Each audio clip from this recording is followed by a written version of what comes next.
Hello, and welcome back to Take It or Leave It movie reviews and commentary.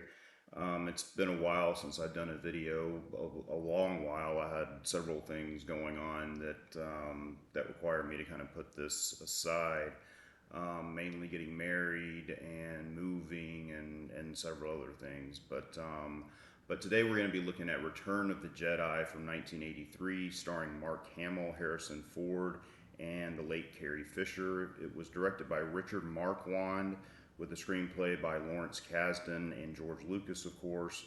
Story by George Lucas, produced by George Lucas and four others, none of whom is Gary Kurtz, which we'll get into that a little later.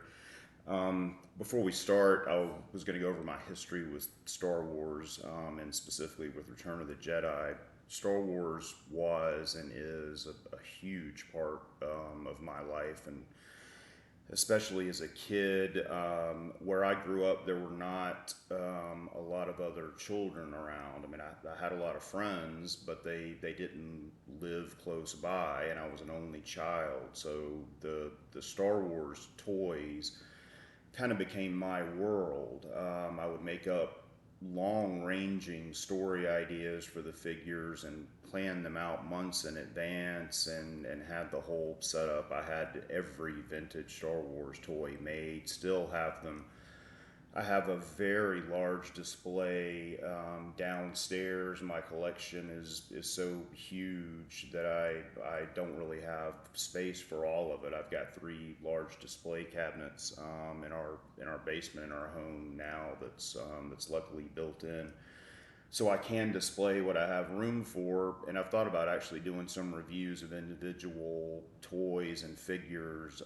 My collection is mostly vintage Kenner toys, but I also have a lot of modern stuff mixed in because they've made a lot of things over the last 20 years or so that they didn't make when I was a kid that I would have liked to have had. And some of the stuff they make today is still pretty impressive.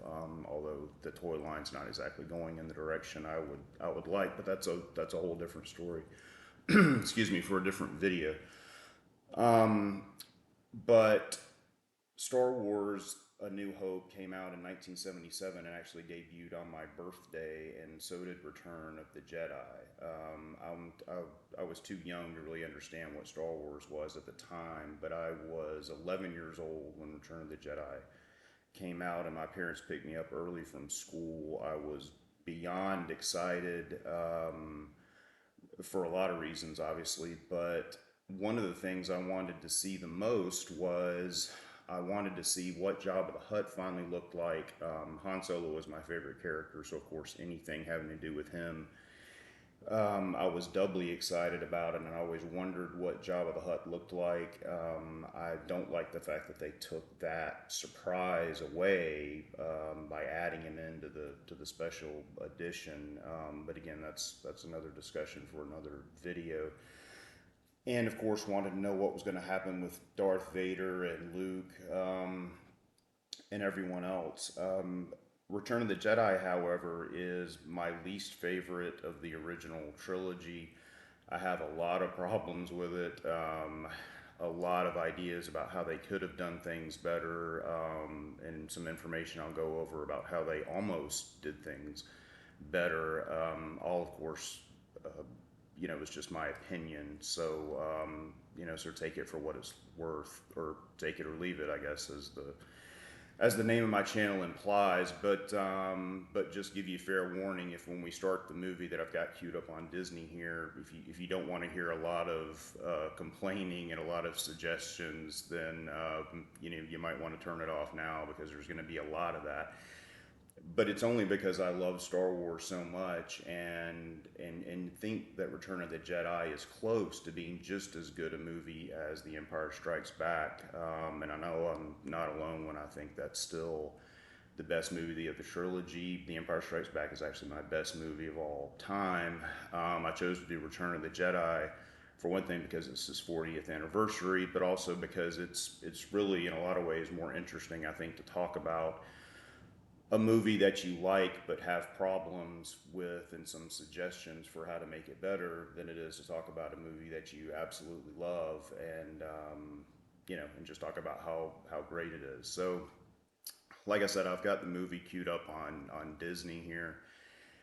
If you've got a DVD or some other way of watching the movie and want to play along, you can get ready to start it. I noticed, by the way, just before I hit play, that Disney, who obviously now owns Star Wars, their only description for Return of the Jedi on their app is Luke Skywalker faces Darth Vader in a final duel. It's hard to imagine someone being more lazy than Disney to write such a simplistic and dull description of what goes on in the movie. But anyway, like I said, if you want to follow along, then you can hit play right now.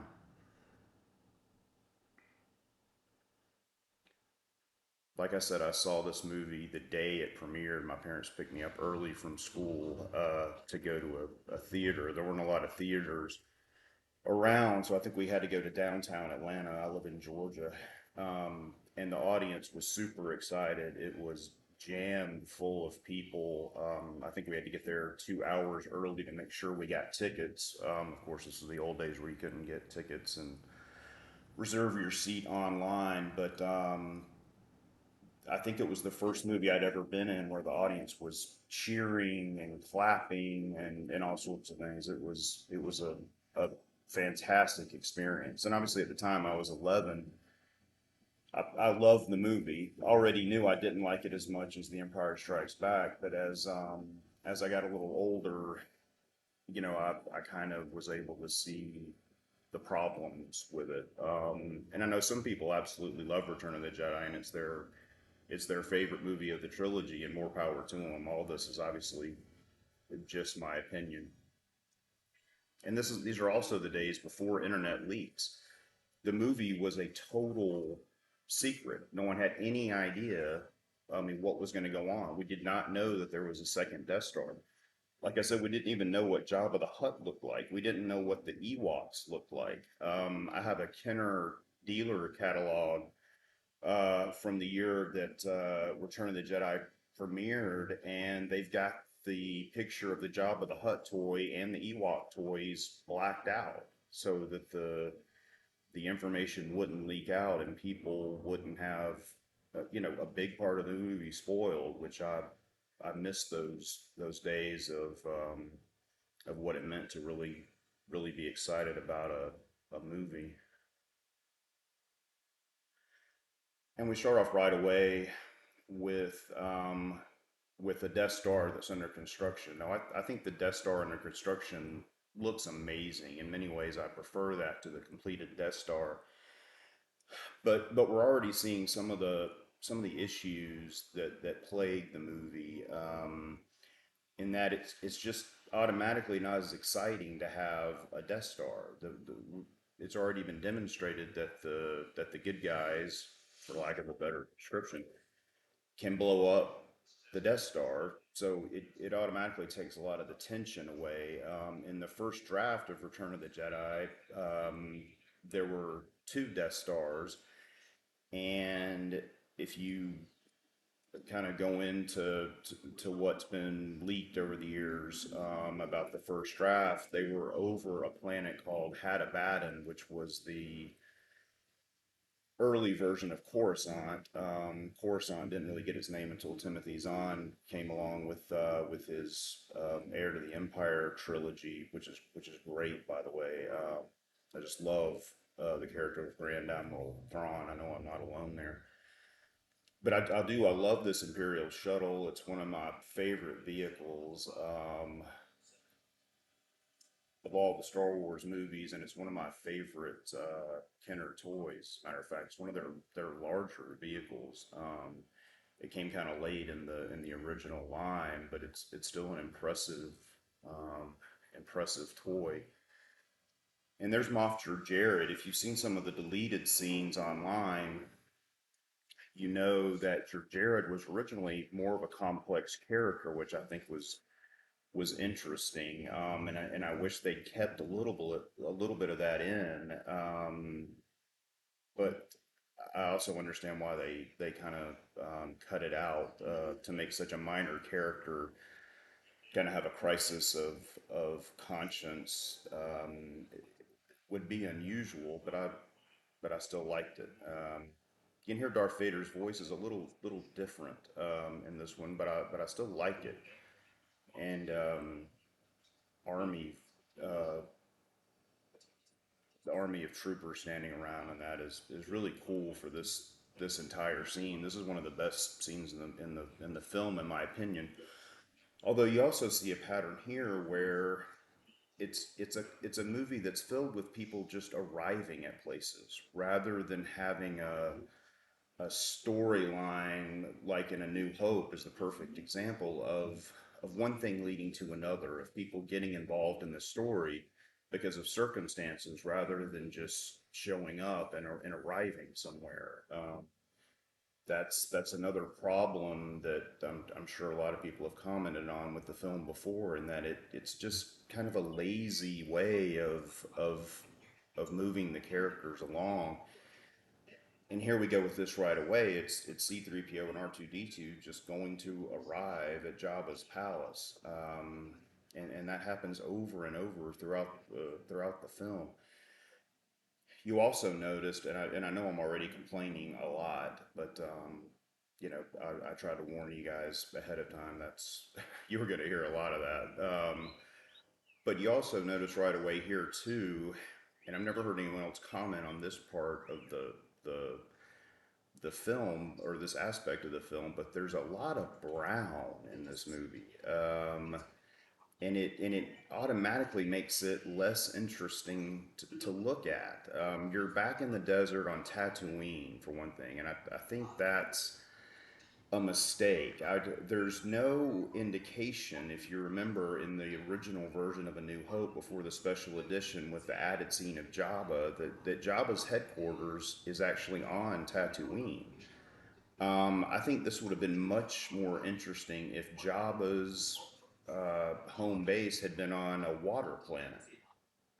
They do a lot of things with treating the desert um, in A New Hope, and especially in this one, as if it's kind of the same thing as water. I mean, a lot of ships that you could also see, like the skiffs and Jabba's sail barge, obviously, are water vehicles. But why not make them water vehicles for the film, and actually use them on a water planet? That's one of the things we didn't get in the original trilogy that I always thought was lacking. Um, Having said that, these guards are really well done, but again, a lot of brown and then a lot of brown and then very dull green colors. I think water here would have. I love Bib Fortuna here. I think he's one of the best conceived characters in the entire trilogy. The guy that plays Bib Fortuna, by the way, I can't think of his name right off the top of my head, but he's also in An American Werewolf in London. If you remember the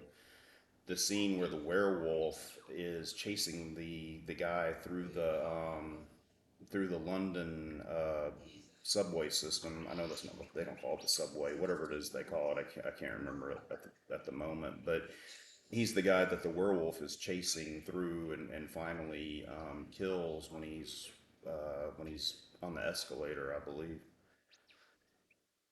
But Bib Fortuna, I think, is great, and I think that's why you've seen so many Twi'leks in expanded universe Star Wars stories and in the other films themselves. I think they're just a very interesting looking species because they look like they could really exist. But again, I would have loved to have seen this on water. And there's the first look we ever got at Jabba the Hutt. With all my complaints about Return of the Jedi, one of them is not Jabba the Hutt, especially when you know everything that went into creating him and making him work. I mean, those people inside um, the I don't know, it's not really a costume, but the whole apparatus that is Jabba the Hutt, to make that work and to make it happen, for him to look completely realistic, was just amazing. It's too bad they added him into the special edition with that awful CGI version of Jabba. That's really awful. And I'll get into that more later. And of course, there we have Luke with his new lightsaber on his hilt. But I'll get into more about adding Jabba when I get around to doing a New Hope. There's a lot of issues with that, which is I'm sure if you're a Star Wars fan, you've probably had some of the same thoughts yourselves and know that people express them. Of course, there's the deleted scene where Mark Hamill's character Luke is actually putting together his new lightsaber, and that's another thing I wish they would have left in. It starts with Vader after he speaks with Jerry going into his meditation chamber on the Death Star and calling out to Luke through the Force, and then we see Luke assembling the new lightsaber and putting it inside R2D2, and it also would have given all of this a little more semblance of having an actual plan in mind. I, it's difficult, no matter how much you want to kind of stretch your imagination, to think that everything that happens here in the palace is part of some grand scheme that Luke, with the help of Leia and Lando, has figured out ahead of time, and he knows, well, R2 is going to be on a sail barge and he's going to shoot this lightsaber to me at the Starlock pit. I mean, it's just it just doesn't make any sense. But it's just a movie, I guess. There's Han Solo frozen in carbonite. I can't tell you how upset I was in The Empire Strikes Back when Han Solo was frozen and they did not save him. My parents used to joke that my first words were Han Solo. Of course, that's not true, but he was my hero as a kid. I guess in many ways he still is. And that's one of the things I just could not wait for in this movie was for him to be rescued. For one thing, the only real expanded universe, except for just a few things here and there that we had as a kid to continue the Star Wars story, were the Marvel comics. And I'm a huge fan of the Marvel comics. And because of what happened to Han Solo at the end of The Empire Strikes Back, he could not be in any of the issues between The Empire Strikes Back and Return of the Jedi. Of course, they found a couple of ways to include Han Solo through some flashback stories and things like that, but that was a big part of the reason I hated the fact that he was left frozen at the end of The Empire Strikes Back. Although, I mean, now of course I think that's one of the best aspects of that movie. The fact that it ends on that kind of a cliffhanger, I think, was excellent.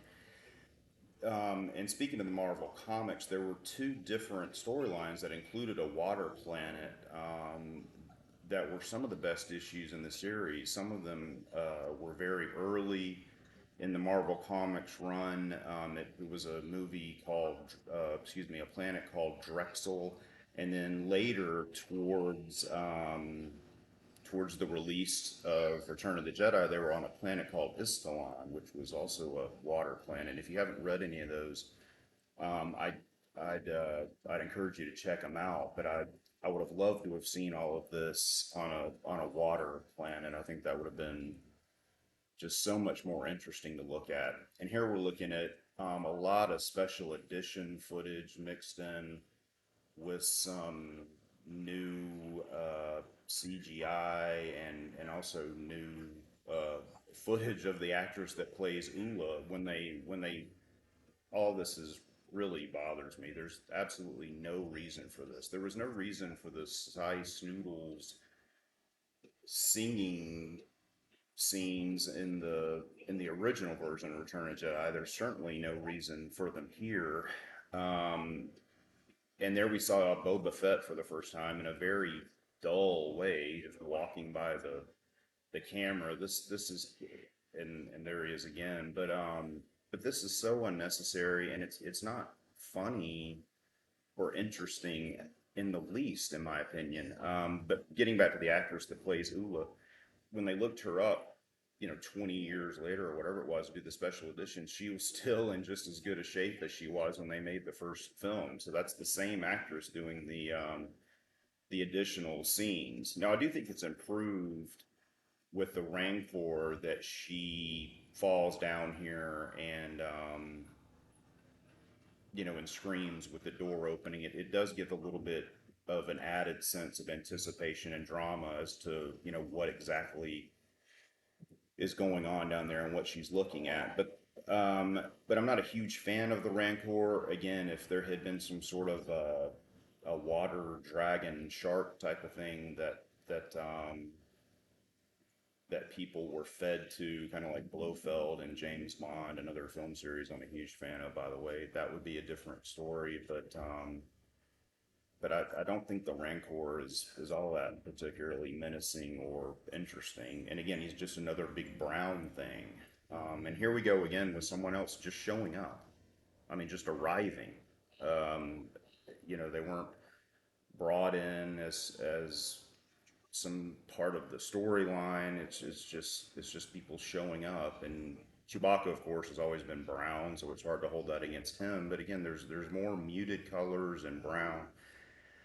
And then we get the flirtatious Boba Fett. I really do not like what the way they handle Boba Fett in this film. I think it's just a really bad way of dealing with a character that had gotten so popular with the fans, and it makes it even worse in the special edition with him being kind of a Lothario.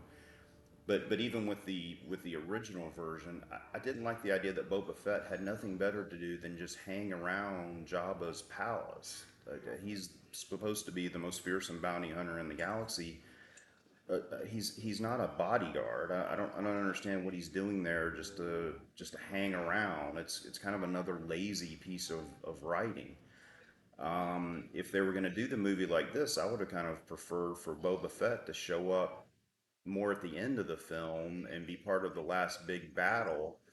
Um, maybe still working for the Empire in some capacity instead of you know just uh, just cooling his heels as part of Jabba's court. I don't think that fits the character. But again, I just love the way Jabba the Hutt looks. That's so great.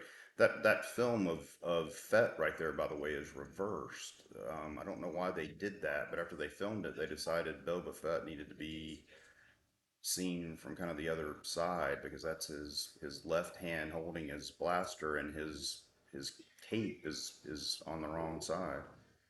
Um, we all know Boosh, of course, is really Princess Leia in disguise. I remember after the movie was over, my mother telling me in the car that she knew Boosh was a woman because of the way she walked. I don't know why that sticks in my head. I just thought that was interesting as a little kid. You don't think about that sort of thing. I remember the audience cheering right here when Lando pulled his mask down right there. Um, but again, what's the plan here? Okay, we get Chewbacca captured. Han Solo has already been captured and is frozen. Now, Leia as Boosh is going to try to get Han out. But what if Leia had succeeded and her and Han had been able to sneak out a back door or something? Well, what happens to everybody else?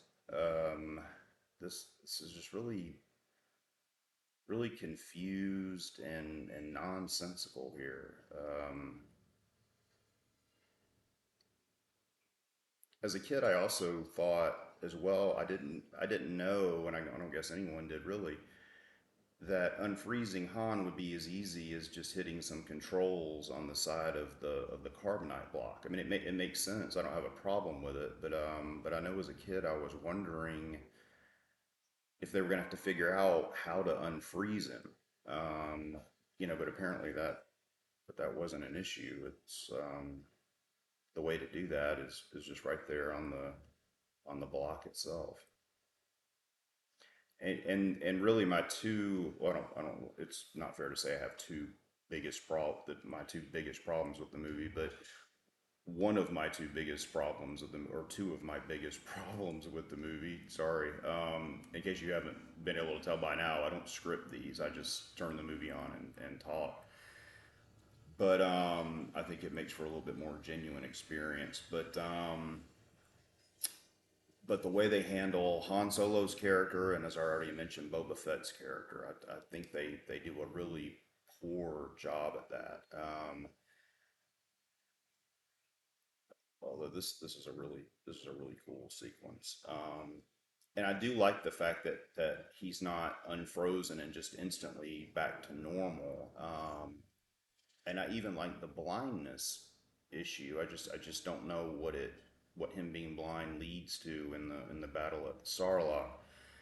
Um, I kind of wish because they obviously knew he was going to be blind because Leia tells him, you have hibernation sickness. I wish there could have been some sort of injection or eye drops or something to acknowledge he's going to have a hangover, for lack of a better term, from being frozen. But we also have a remedy for this ready so that he'll be ready to fight when the time comes instead of being used as a comic foil during the battle. I just that really disappoints me. And there's Carrie Fisher. It's really terrible the way Carrie Fisher finally passed away. I mean, she clearly, or she made it clear that she fought drug addiction for years and years, and I've wondered about her involvement in the recent trilogy with Rey and Finn and Kylo Ren. I haven't heard that this is true, but I'd been under the impression that Carrie Fisher had been clean for years, and maybe she was, and if so, I hope she didn't start doing drugs again because of the new Disney films. One of the side effects of some medication that folks take, and some of you I'm sure are already aware of this, so just bear with me, is I think that's a good shot right there. Just the disgust of Jabba, and I remember the audience going, ugh. But anyway, a lot of anti psychotic meds, or even not antipsychotics, but any kind of, or not any kind, but a lot of medications that people take for any kind of mood disorder or similar things can slow your metabolism down and make you gain weight. And and again, this is totally my own thinking. I haven't heard that this is the case, but I think it's possible that Carrie Fisher, because she had put on some weight over the years, part of that is probably just age. I mean, if you're past 30 years old, it gets tougher and tougher to stay in shape and not gain weight. But what I'm hoping is she didn't stop taking the medications, maybe, and started doing drugs again because she wanted to lose weight. For the recent films. I mean, I think that's a possibility. And then, of course, you know, get right back into the same position you were before, which you start self-medicating. Because she had a lot of drugs in her system when she died, as if she was just so desperate to feel anything other than what she was feeling naturally. So anyway, it's a really sad end, and I think it's pretty obvious. And again, I haven't heard this from anyone either, but in the Last Jedi, she was struggling to say her lines, and her dialogue is kind of mishmouthed and mumbled. And I think it was apparent that they had to figure out a way to get her off screen for a while, which is why they had that ridiculous sequence in The Last Jedi of that explosion and her injury and everything that went along with that, and just kind of brought in the vice admiral. I think that was her title, or maybe admiral. I don't remember. Mercifully, I've only seen The Last Jedi once, but they brought her in to kind of fill that gap. And then as soon as they decided to bring Leia back for just a few additional scenes, well, they killed the other admiral character. So that was too bad. And here, of course, is the gold bikini that everyone remembers so fondly that was of a certain age back then. And here again, Luke has just shown up at Jabba's, and now he's got Leia chained to Jabba. I won't go into the debate of whether Jabba raped Princess Leia. That could be a 3 hour discussion in and of itself, but it's an interesting kind of interesting aspect of the film to think about. Mark Hamill, as you guys probably know, was almost killed and was severely injured in a car accident after they had finished with filming A New Hope, but before the movie was released. And part of his injuries was basically that a good portion of his face was basically destroyed, which is why he looks so different from A New Hope and The Empire Strikes Back. Here, it seems to me he's had additional surgery since The Empire Strikes Back, and they've actually improved on his look a little bit. You can see kind of the thing that looks the most different, I think, is his nose. And here's the Rancor. As I mentioned earlier, I don't think this sequence is really all that exciting. I mean, the Rancor is an impressive feat, but again, it's just a big brown thing. And you look at how many members of Jabba's court and entourage are wearing brown and have brown skin and brown hair, and and they're just a lot of brown. I would have preferred something more colorful and exciting looking for the whole first half of the film here. But his nose, from Mark Hamill, is what to me changes the most. And your nose is basically just a bunch of cartilage, and it's really hard to rebuild your nose if it gets or sustains a really heavy duty injury. I mean, look at what happened to Michael Jackson. He eventually had so much surgery that his nose collapsed on him, and he had to wear that fake little piece over it. But I do think Mark Hamill looks more like himself, as far as similar to how he looked in A New Hope. Mark Hamill had actually asked George Lucas what he would have done with the Luke character if he had been killed in the car accident. That as had asked Lucas if he would have recast Luke or if he would have done something else, and Lucas said, "No, I would not have recast Luke. I would have just come up with a new character," which I think is an interesting idea as far as what direction he would have gone with that, and how he would have explained what had happened to Luke in the between the two movies. That's I mean, luckily we don't have to know, but that's interesting. And I do think that the car accident and the fact that it did change Mark Hamill's appearance pretty dramatically affected his career. And I think it's why he's not really known for much outside of Star Wars, except his voice work, which he does a great job on that. But I do think it had a detrimental impact on his career. I mean, Hollywood is a business based on appearances, and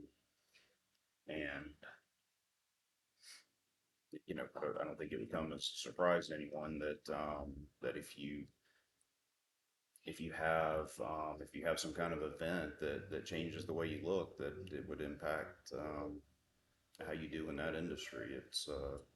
They do not take any prisoners when it comes to looks.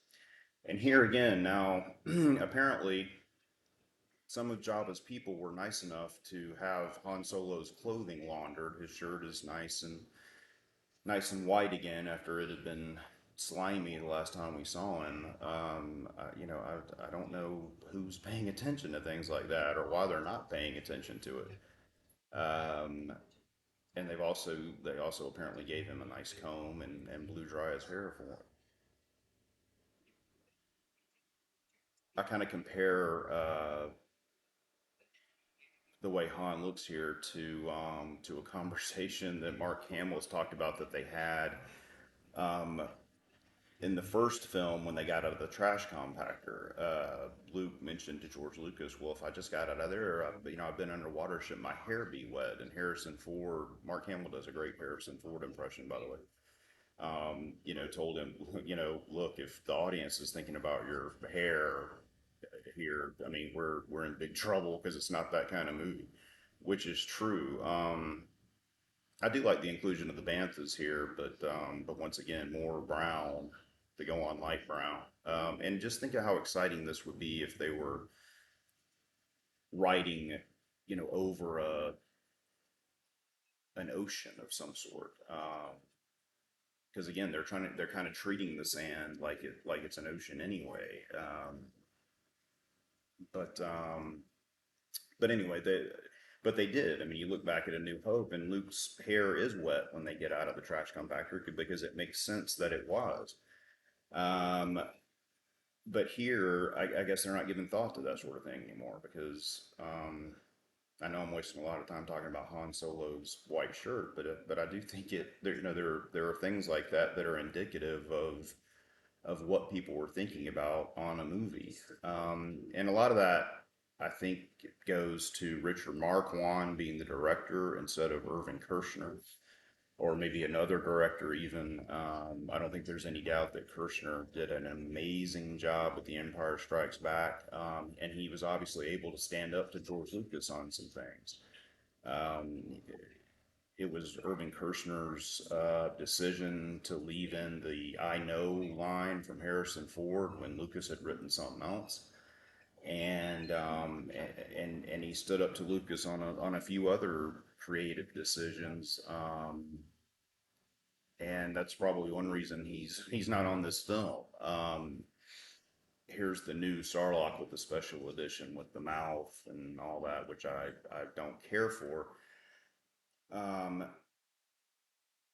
And again, if you had done this and they're on the ocean here, there could have been a huge sea monster thing swimming around that they were feeding or planning to feed the people to, and you could have even seen them to demonstrate that there is something in the water. They could have had someone they threw in, to get the thing going and to get it hungry. That is a nice touch, though, that Boba Fett does realize, wait a minute, something's wrong here, um, and is curious about where the droid is going. He's already sensing that something's not going to go well here.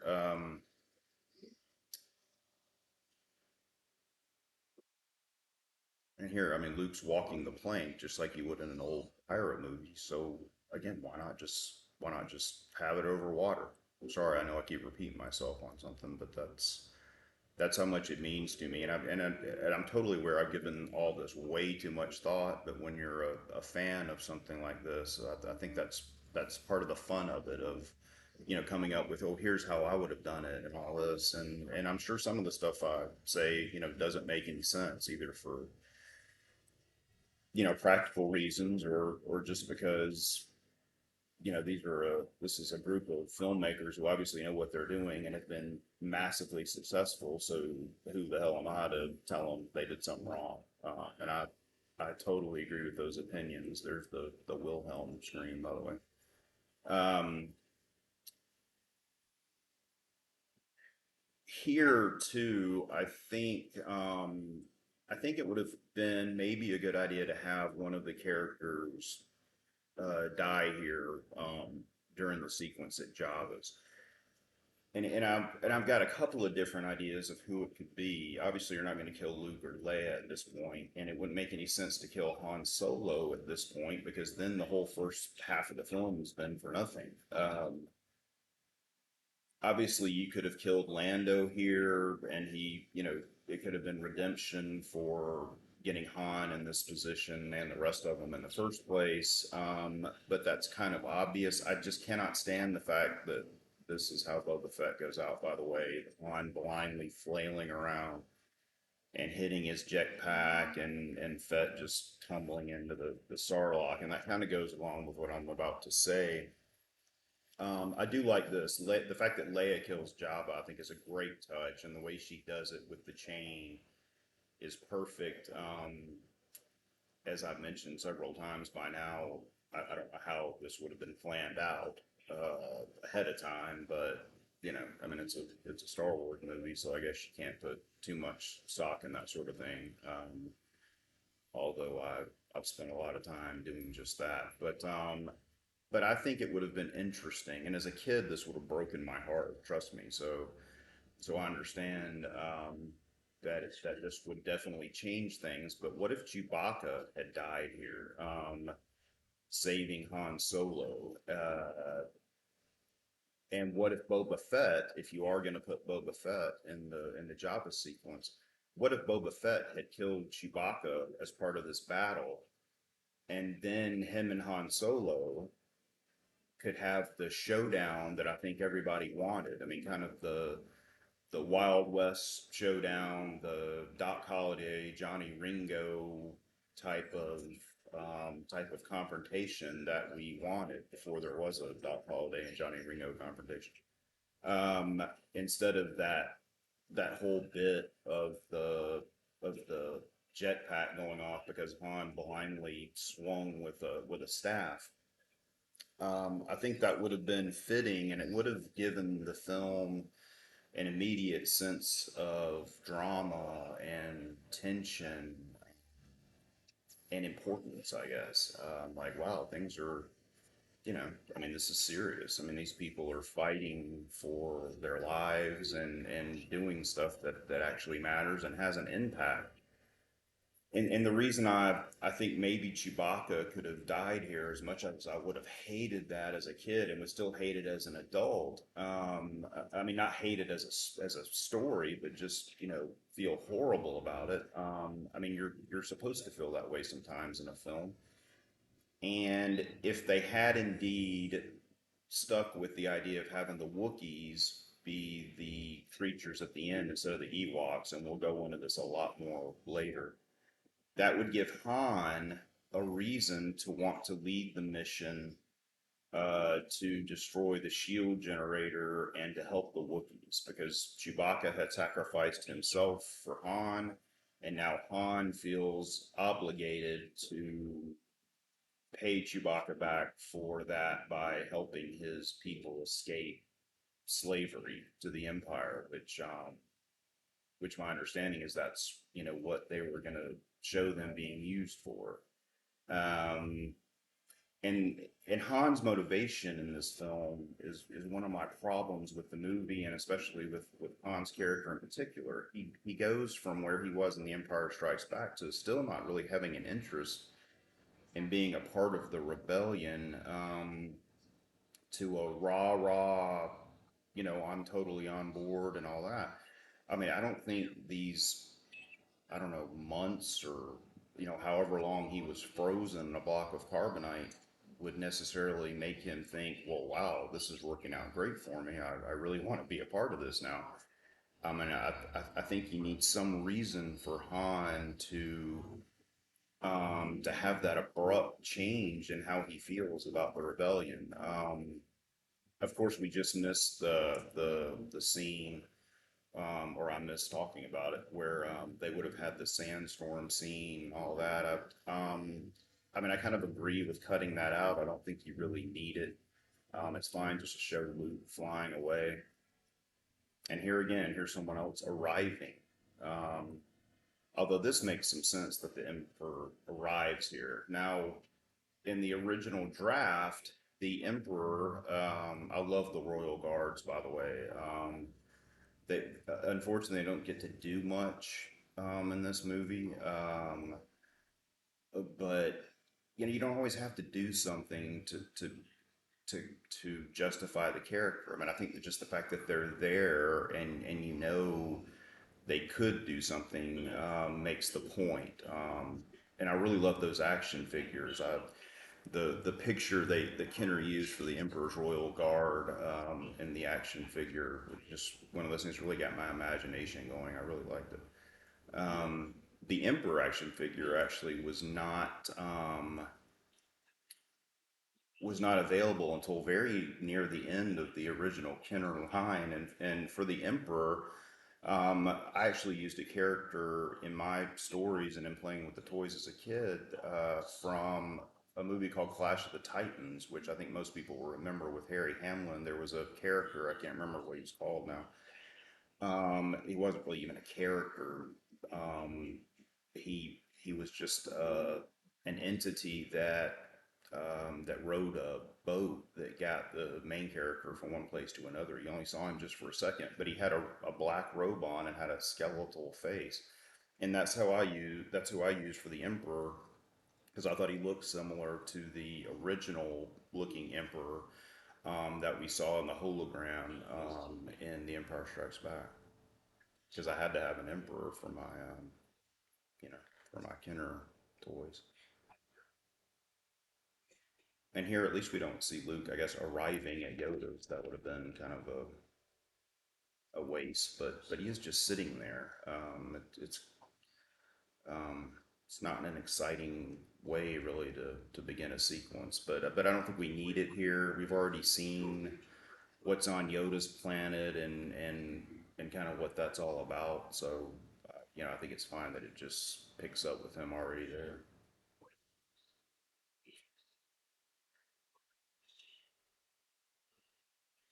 One of the biggest holes, I think, in the Kenner collection, and again, I've thought about reviewing several other types of things. I've thought about doing action figure and toy reviews, as I mentioned earlier. I've also thought about maybe doing, some TV shows, maybe just episodes of certain series that I've really liked, or you know, or news events or different things like that. But if I do some action figure based reviews, I'll get into this a little more then. But one of the biggest holes in the original Kenner collection was the Rebel Fleet Trooper, that they never made one. You never had an army for the good guys, which I never really understood why they'd skip such an important part of what you would need to kind of you know do a story or play with the toys. In the original line of figures, of course, they had a stormtrooper, and you didn't have an army to go up against them. They also made the Death Squad commander, which is really kind of a dull figure. In my opinion, it's the most boring of the first 12 figures. Instead of another villain, they could have easily made that figure into the rebel fleet trooper. So you had an army to go up against your stormtroopers, and business wise for Kenner, I mean that would have been a good troop builder. So kids would buy more than one. So I think it makes sense from that standpoint too. But they didn't ask my opinion. Not sure why they would not have consulted a 5-year-old from the state of Georgia on their figure decisions, but they did.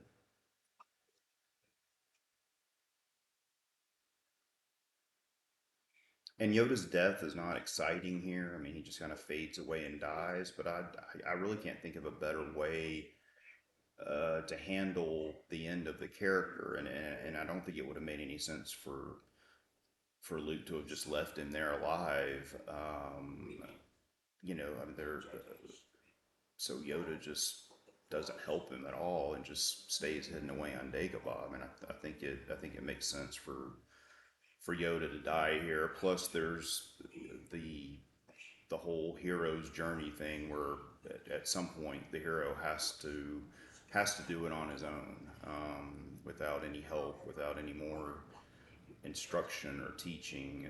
It's time for the hero to step up and handle it on his own. So there's really no other choice but to let Yoda die here. And to think that this was just a puppet and had such an impact, is really incredible, especially when you consider when Yoda first shows up in The Empire Strikes Back. I mean, George Lucas has this huge, just world changing movie on his hands with the first Star Wars, and is now going to continue them. And he's going to take one of the most important characters in his entire story and make it into a puppet. I just, the fact that he had that kind of nerve is really impressive, and the fact that he pulled it off is amazing. And why he thought he could pull it off, but I think that's why he made it in the film business to begin with. That it's not an easy thing, and if you don't believe wholeheartedly in your abilities, it makes it a lot tougher. But I just think you know that's that's an incredible feat. Unfortunately, this has been my theory about George Lucas for a long time. I don't think there's any denying that he's a creative genius. But I think at some point what happened to him, and this happens to a lot of ultra smart people, is he realized he was a genius, and he stopped listening to people that had other ideas, and did it to a point where he didn't want those people even around anymore. And Gary Kurtz, who was a producer previously, I think is a good example of that. And the fact that Gary Kurtz is not a producer on this film hurts it. Supposedly, Kurtz left early on over creative differences, and I think there certainly were some creative differences. But also, as like we talked about before, The Empire Strikes Back went significantly over budget, and I think Lucas blamed Kurtz for that. Kurtz and Kasdan both, by the way, apparently agreed with Harrison Ford that Han Solo's character should die at some point. And as much as that would have crushed me too as a kid, I agree with them. I mentioned earlier my idea about Chewbacca dying, and I'm not sure if Han then dies. That might have been too much, but let's say for the sake of this that Chewbacca survives the first part of the movie, like he does here. Um, then I think for sure Han Solo needs to die. I mean, the character doesn't really have anywhere to go. Again, I compare him to Doc Holliday. What exactly is his future here? I mean, he's a swashbuckler, and it's hard to really envision him settling down and marrying Princess Leia. I don't. It just doesn't seem to fit with his character. I mean, the very name Han Solo indicates that he's alone, and he's meant to be alone, except for Chewbacca. They never really addressed Han's name either. I'd always assumed the name Han Solo was something he made up on his own, but that's never really been made clear. So who knows? That may have been addressed in some of the expanding universe material that's come out since the most recent trilogy. If it has, I'm not aware of it. If you know anything about that, feel free to leave a comment. And also, if you've got any suggestions about how to make these videos better, I'm obviously not a professional YouTuber, so these are made mainly for the purposes of me actually getting out of my system some of these ideas I've had about these films and every movie I review over the years. I've always been a huge movie fan, but if you've got anything you'd like me to take a look at, my head is filled with just totally useless trivia about all kinds of movies and TV shows and all sorts of things. So feel free to let me know.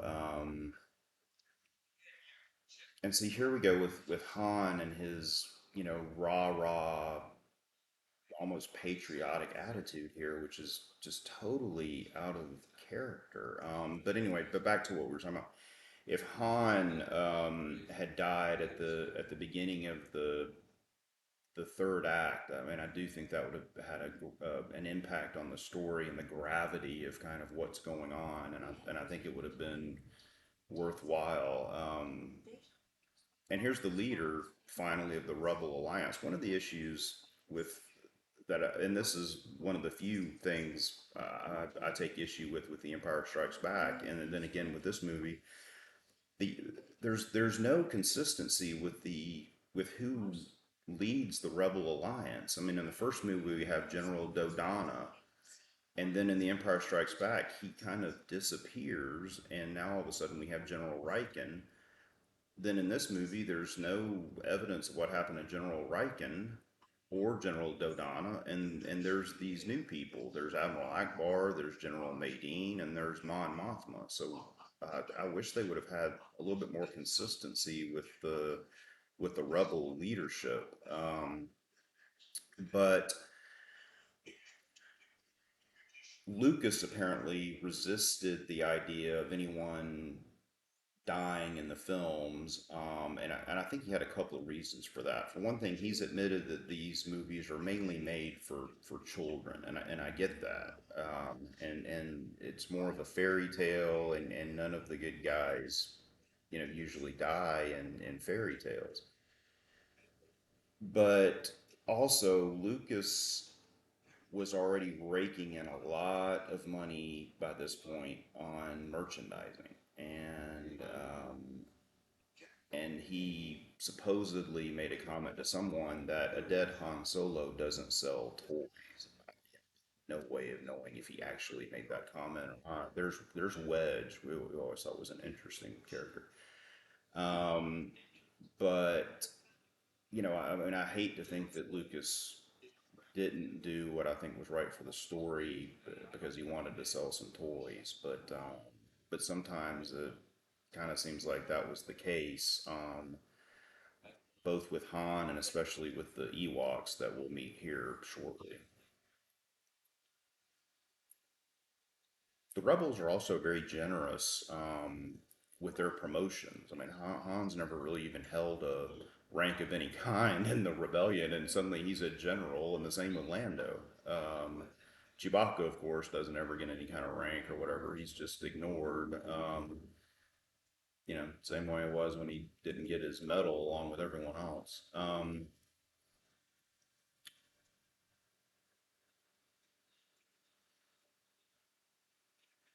And maybe Han could have been killed by. I thought this would have probably gone a little bit too much into Han Solo's character and taken away from the main story, which you know is always Luke. But we already knew at this point that the backstory for Han was that he had been part of the Empire. This is kind of a poor special effect here with the matte painting in the background of the Falcon. That's clearly fake, which is unusual for these films.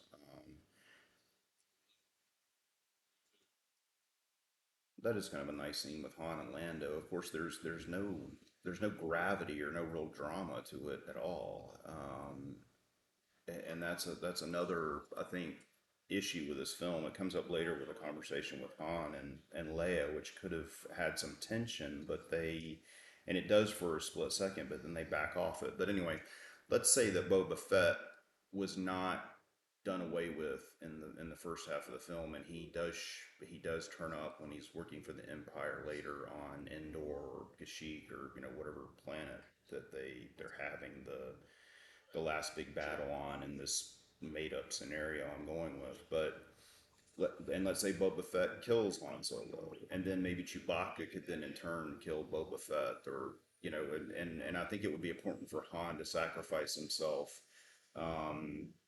which is what Harrison Ford wanted for the other characters. So I mean, you could easily come up with a bunch of scenarios where that would be necessary for him. But at the very least, maybe Lando could obviously die at the end. And I, as a kid watching this movie, I had a sense that maybe that was going to happen. Oftentimes a bad guy or even though Lando's not really a villain. I mean, he was conflicted. He was never on the Empire side. But someone like that that's done something and then tries to redeem himself. Oftentimes will redeem himself and perish in doing. Hey, sorry about that. My recording stopped for a second. I think I'm only allowed to record maybe for an hour. I'm using some new editing software and I'm recording directly into it. So if there was kind of a skip in the flow there, I apologize. But here we are on the Imperial shuttle, heading toward the executor. And there's some pretty decent tension here. Although if Luke was concerned about Vader sensing his presence, maybe he shouldn't have come along at all. Um, and Admiral Piet, and I like the fact that Admiral Piet is included in this. It kind of goes along with what I was saying about the consistency of the leadership. They're decent about that as far as the Empire goes, but the rebels seem to have a new person in charge with every movie. But Lando, getting back to Lando and the Millennium Falcon, I remember he was a kid getting a sense, as I was saying, that Han mentions the Falcon and saying, I might never see it again, which I thought meant Lando was going to have to maybe crash the Millennium Falcon into the reactor to make the Death Star blow up, and that would kill Lando in a very heroic way and take the Millennium Falcon with him, which I think would have been fine. It would not have had the impact like the death of Han or Chewbacca or something like that would have had, but it still would have been okay. Well, there's some serious stuff here going on along with all the silliness of the Ewoks, which I think would have you needed something like that to kind of balance it out if you were really going to stick with the Ewoks, which is clearly what they decided to do. But we'll get more into that in a minute. I always love the Executor, by the way. Just a really cool looking command ship, and I even like in the previous scene. I like the fact that the Emperor has they're called imperial dignitaries, but I mean, I think it makes sense, even though those characters don't really do much, just to have other people like that hanging around. I mean, that's how it is in real life. You have, all sorts of people that hang around a leader and they don't necessarily have to do anything. Just like the royal guards. And this again, I mean, here we go. Even the forest, we have more brown and green. Even, I mean, let's put Han in a brown jacket. I'm also not wild that they gave Han his vest back. I think Han's best outfit is his jacket from The Empire Strikes Back. So something similar to that, I think, would have been preferable. Maybe give him a black jacket, like the one in Empire, and a different color shirt to go with it or something. I know I'm obsessing about things that don't really impact the story overall, but I mean, I think stuff like that matters. I mean, movies are a visual art form more than anything else, so every little visual, in my opinion, matters. I do like the biker scouts. I think they're really cool looking Imperial soldiers. The speeder bike chase, to me, kind of reminds me of how people, and when I say people, I mean the producers behind the movie, the way people talked about the speeder bike chase in Return of the Jedi reminds me of the pod race in Episode One, which I think is very overrated. I don't think it's exciting, and this it doesn't make a whole lot of sense. I mean, why? How could you navigate?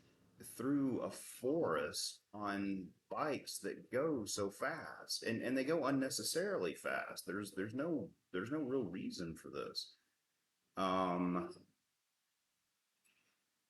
I mean, you wouldn't make it 4 feet without running into something and dying. I don't know whose idea this was. And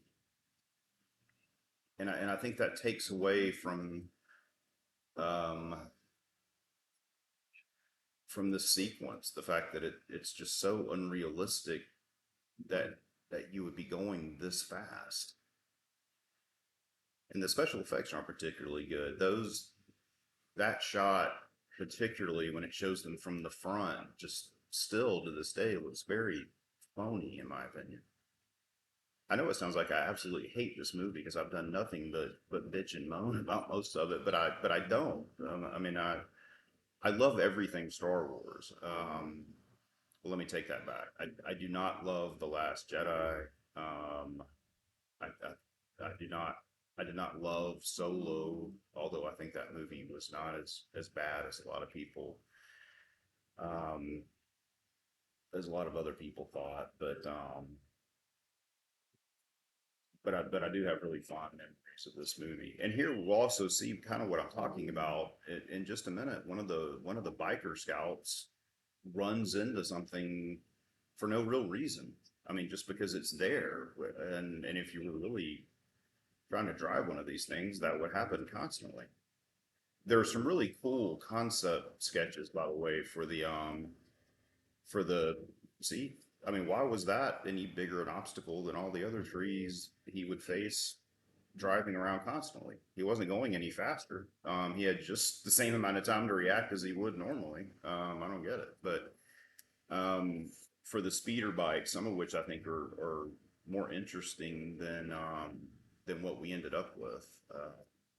If you don't have or have never checked out the art of Star Wars or the art of The Empire Strikes Back or the art of Return of the Jedi, you really should. The information and the sketches and those are fascinating. This is a cool little sequence here because we get to see Luke use his lightsaber. Um, and this is a small thing too, but again, it's a visual issue. I think it would have been better if Luke, and I guess this doesn't make any sense, but still, should have not had a helmet. I mean, Han doesn't have a helmet. I don't think that helmet is particularly flattering or heroic looking on Luke.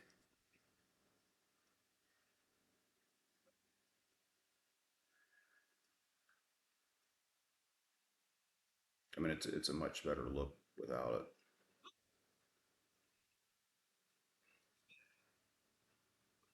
But I'm not sure Luke should have been on this planet to begin with. Whether this was the Wookiee planet or something else. I think maybe Luke should have been on his own mission on the Imperial home planet while this other stuff is going on.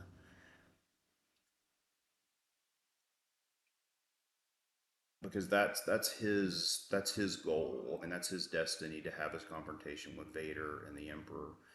And the fact that he ends up on the Death Star here is really just happenstance.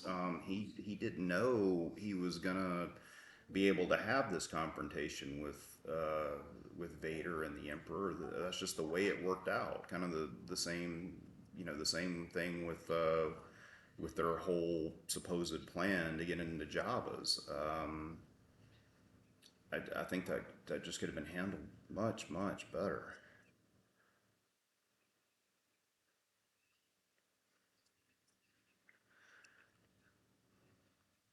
And of course, excuse me, the whole thing with Lucas and the Ewoks, and this is the first time we get a look at the Ewoks, and this is this is wicked. Part of the power, by the way, of Star Wars marketing and just um, the importance of the brand itself is that the word Ewok is never mentioned in this film, and yet everyone knew instantly who the Ewoks are just because Star Wars was such a huge phenomenon that people knew these, and not only knew they were Ewoks, but knew Wicket's name. Although none of the names of these characters are ever said. But if you believe the Lucas, the idea about Lucas that he wanted the Ewoks because of a new line of toys, which I think is fairly obvious. Although that's not Lucas's version, which I'll get into in a second here. Um, Even if you had the planet of Wookiees, you could still have some younger Ewok looking characters. They would just be the children or even the babies. So he still could have had that and stuck with the Wookiee idea. So I just don't get it. Lucas's version of why he didn't use the Wookiees was that he had made Chewbacca too sophisticated to then believe that his people would be going around on primitive type of vehicles and would live as a primitive species, which is just not accurate at all. Chewbacca is not that sophisticated of a character. I mean, it's not as if he's doing brain surgery on the characters when they're injured. It just doesn't make any sense. So I just don't buy that explanation. Um, but he could have had the best of both worlds if you had stuck with the Wookiees. So I don't get it. I mean, imagine having toys, both of Wookiee children, which could have been Leia. Leia could have first met a Wookiee child if you wanted to keep with this, the same kind of scenario. But have Wookiees of different heights and different colors, and we got some of that after Revenge of the Sith. And I just think that would have been again more interesting visually, which matters. And I know it's more brown things, and I've already complained about that, but we have more brown things anyway. Um, so I just don't get it, and as a fan of the films, it is frustrating that it ends on kind of a silly note with the Ewoks. Although the modern Ewok figures that Hasbro produces, when they do bother producing some 3.75-inch figures, they seem to do less and less of those, or at least less and less of those that I actually want to buy. The Ewok figures they produce are really impressive. It's some of their best work. So I always buy them. Um, Maybe I shouldn't complain so much about wanting to set up a new series of toys when I buy so many Ewoks. But I'd also buy them if they were Wookiee children. So I stand by my earlier statements. Speaking of Revenge of the Sith, there's there's a lot of stuff out there about the title of this film, Revenge of the Jedi, Return of the Jedi, which was it supposed to be, why, and all that. Um, Apparently Lucas always wanted to call it Return of the Jedi, and Lawrence Kasdan, who in many ways seems to be the voice of reason and things, as far as what he wanted for the story and what he wanted for the ending and things, convinced him to change it because he thought that was a dull title, which it kind of is, and he convinced Lucas to change it to Revenge of the Jedi. Lucas later changed his mind because he thought, well, you know what, a Jedi doesn't seek revenge, and changed it back to Return, which ended up working out fine because I think Revenge of the Sith is a great title for Episode 3. But my take on Return of the Jedi has always been that it doesn't refer to Luke anyway. The the Return of the Jedi, in my opinion, refers to Anakin slash Vader returning to the light side of the Force from the dark side at the end when he saves Luke and kills the Emperor. That's really the only Jedi that returns. Um, I mean, unless you want to say Return of the Jedi means Luke returning to Tatooine, which uh, I don't think is what that's intended to mean. So that was always my take on the title anyway. But I don't mind the title Return of the Jedi. Revenge of the Jedi is obviously more exciting, but I think it worked out fine overall. And here we go with at this point Han is basically used for comic relief. Um, you saw him spinning around in the net there, and then the way he acts towards the Ewoks. Now try to envision the Han Solo from A New Hope who does shoot Greedo. It's not just that he shoots first. Han is the only person that shoots. Um, and that's his entire character. He shoots first, asks questions later. That's how he survives as a space pirate. But that take that character and now surround him with these teddy bears. It's a ridiculous situation, and the fact that Lucas couldn't see that is really perplexing. But there are some cool Ewoks. That is Tebow, in case you're not familiar with all the Ewok names. And he actually looks like he could be a warrior. Again, why is he not just a Wookiee child? And think about a Wookiee with that coloring and how cool that would have looked. And maybe we would have even gotten to meet Chewbacca's family. I don't know that Lucas would have wanted to revisit that necessarily after the Star Wars Holiday Special, but they probably would have just ignored that completely. I don't know. I'm not sure how married to the idea that Chewbacca had a family that George Lucas was at this point, but I can't really see that fitting in with the story. You'd probably just have to kind of start over with that and act as if the holiday special never happened, and which is what George Lucas was doing anyway. And that Chewbacca did not have a family.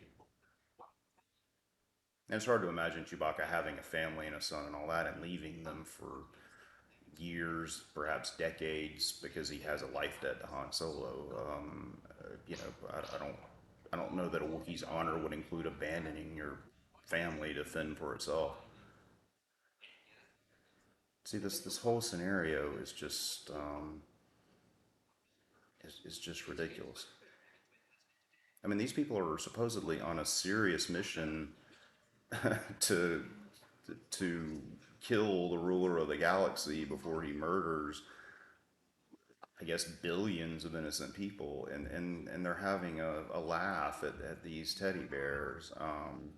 And I know it's just a Star Wars movie, and I know it's just a movie to begin with, but these things matter. And how are they going to get C-3PO across that chasm on that throne? The movie really starts to go downhill here. Some of the laziness and the inattention to detail, and really just a disregard for the audience, because that's what it is, in my opinion, really starts to show up here with some of the choices. It's almost as if someone was trying to write the screenplay in one day and started getting really tired. And like, okay, let's just get to the ending here.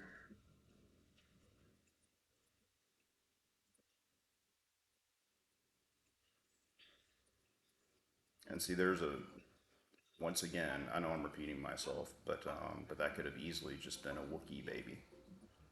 And that's Lowbray, the Ewok medicine man. They were all I talked about this earlier in the Kenner dealer catalog, and I could even do a video where I show the pages of that. It's actually really interesting to see how these toys were marketed to uh, the individual toy dealers. I mean, back in an age of retail and just an entire way of doing business that's long gone. Um, but the two Ewoks offered originally, surprisingly, one of them was not Wicket, but they were Low Gray and Chief Chirpa. Um, and they were blacked out in the catalog, and they were even blacked out on the card backs of the original figures that were released for Return of the Jedi. Now, see, this they're going to cook Han Solo, and they're going to cook him in his clothes. I don't, and just burn him alive. Where does that come from? Um, and they're going to do it in front of these people. I don't, I don't understand this. That doesn't go along with, maybe you could say, well, that demonstrates that they can be savage warriors, that they're willing to burn this captive alive in front of the other people we've captured. But you know, and that's not funny. I don't think that would be your attitude, or certainly would be Han Solo's attitude if he thought he was about to be lit on fire. Uh, just a lot of nonsensical, cartoonish choices here.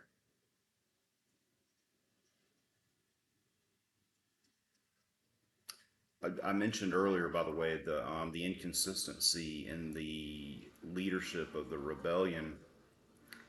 They're not in the Marvel comics, but in the newspaper strips, which you can buy now. I think they're available under a few different titles. I think the ones I have are called Classic Star Wars. But there's a really interesting story about General Dodonna and General Dodonna's son, who apparently fled from Yavin because he was basically didn't want to die with everyone else, and he thought for sure the Empire was going to blow up the planet, and had disgraced himself and somewhat disgraced General Dodonna as his father. And him and Luke obviously have a rivalry. I think his name is Vrad Dodonna, if I remember correctly. And the way that General Dodonna himself kind of handles that, and is really interesting, especially for just basically a newspaper strip. If you pick that up, I would do it and read. It's interesting, and it also explains why in The Empire Strikes Back that there is no General Dodonna, because he sacrifices himself to allow the rest of the rebellion to escape from Yavin, which is something that's not really explained. The Empire is looking for the rebel base, and yeah, the Death Star gets destroyed, but they still know where the rebels are, or wouldn't they have attacked anyway? So, and you can assume, obviously, that they attacked and the rebels got out of there either during the attack or before they had a chance to attack and went to Hoth and all that. So you don't necessarily have to see that, but it would have been cool if they could have at least mentioned it. But maybe it's unnecessary. But they do explain that in the classic Star Wars newspaper strips and some pretty interesting storylines. They also show the confrontation between Han and the bounty hunter on Ord Mantell that Han talks about in The Empire Strikes Back, which is what prompts him to go pay off Jabba. Um, and they show them later on arriving at Hoth and choosing that as the base and all that. So it does a good job of bridging the gap. It does not match up at all with the Marvel series, those two comic book series that were going on at the same time conflict with each other in a lot of ways, but they're both worth reading. Certainly, the Marvel series has some issues that are very cartoonish and with some pretty bad artwork, but for the most part, a lot of it's really good. And here we go with Han with some more comedic issues. I do like the retelling of kind of the sequence of the films that C-3PO was doing there. You also get the impression that there was something cut out of that scene we just saw with Han and 3PO, because he's grabbing him again to say something when the scene cuts to this. And this this is a really well written scene here. Um, and we didn't talk earlier about Leia becoming not becoming Luke's sister, but being revealed as Luke's sister. if you're going to do that, which I don't really agree with, the way it's handled in this scene, and I'm sure Lawrence Kasdan wrote just about every word of this. He's really strong in dialogue, and Lucas, as great a storyteller as he is, dialogue is not his forte. If you need evidence of that, just go back and watch some of the Anakin and Padme scenes from Attack of the Clones. I mean, they're hard to listen to. I don't dislike the prequels as much as some people. Actually, I like them better than most. But boy, some of that dialogue is brutal. The apparent original ending of Return of the Jedi was was more something that was going to lead into a follow up trilogy, and I think this would have been absolutely amazing to do, with the idea of maybe picking it up in 30 years. Um, Leia was not the original sister, but they had to find somebody as the other hope for the rebellion because of The Empire Strikes Back when Yoda tells Obi-Wan, no, there is another. And I love the way that scene is handled with that haunting lighting from Luke's X-wing as it takes off and all that. I think that's another credit to Irvin Kershner the way that's handled. But because that became so important, they had to explain it. And Lucas had decided he didn't want to do any more Star Wars in the near future, maybe ever. It's set for getting even more cartoonish, literally, with the droids and Ewoks cartoon, and then he did those TV films about the Ewoks, which are pretty bad. But Luke's sister was going to be someone else that we didn't know and we didn't see. And at the end of the film, the Emperor was still going to be alive. Only Vader would have perished, and Luke was going to go off in search of the sister to, I don't know, to do what? Maybe just to find her or to get her help in, and finally taking the Emperor down. But it was not going to end on such a glorious, happy note. The rebellion was going to be severely crippled after all their battles with the Empire, and the Death Star in Lucas's kind of original vision for things was not going to be destroyed until the third movie, which but making that part of A New Hope meant, okay, well, now what do I do for the big, the big bad object, in Return of the Jedi? So, that kind of explains why the Death Star is back. But again, it doesn't excuse the laziness. Now, here, this is the scene I was talking about earlier with Han and Leia. Now, here's some tension, actually.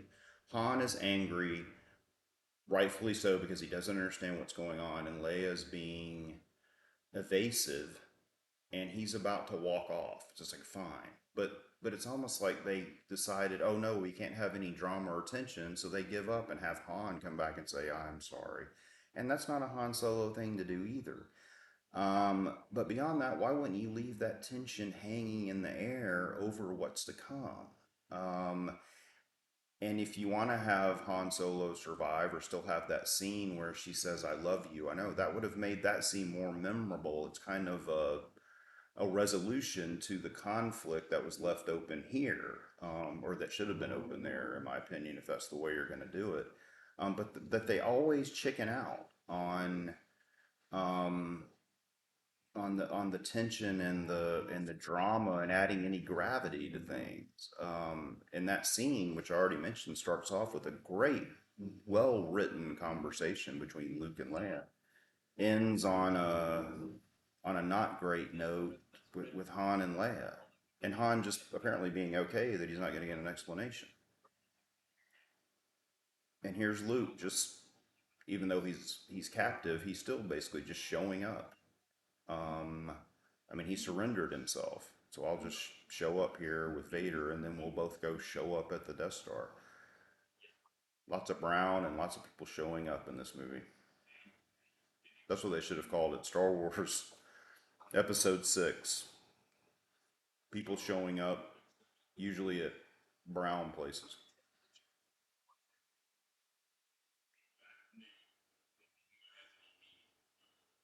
I do like the fact that they start using Anakin's name a few times too. I mean, Obi-Wan's the first person that says it, and then Luke uses it there. And you kind of wonder, and I don't if they've ever answered this in any expanded universe stuff. I'm not aware of it, but did Luke already know that his father's name was originally Anakin, or did he learn that from Obi-Wan? Um, And speaking of that as well, I was under the impression, and I don't remember where I had heard this. Maybe this was something that leaked out from Lucas or something, or maybe it was just a fan theory back in the old days. But I thought that Luke's aunt and uncle on Tatooine, Owen and Beru, I thought he was actually Obi-Wan's brother, not Anakin's brother-in-law. And maybe that was the original plan, and Lucas changed it to make the stories work for the prequel trilogy.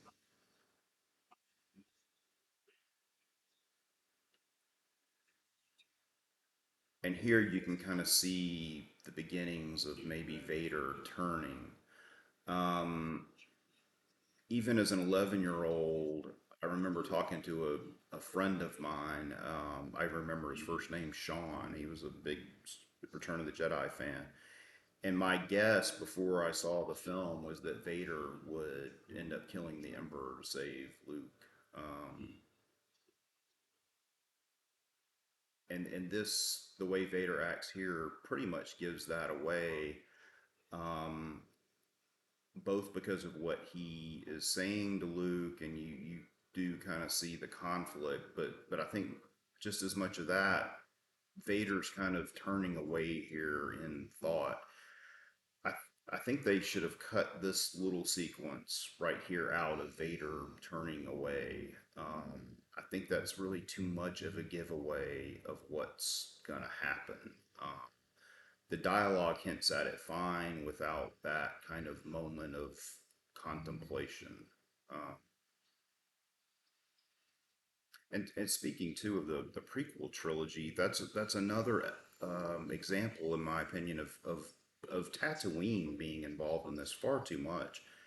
Of all the planets in the galaxy, I don't understand why movie after movie, except for The Empire Strikes Back, has to seem to involve Tatooine in some way.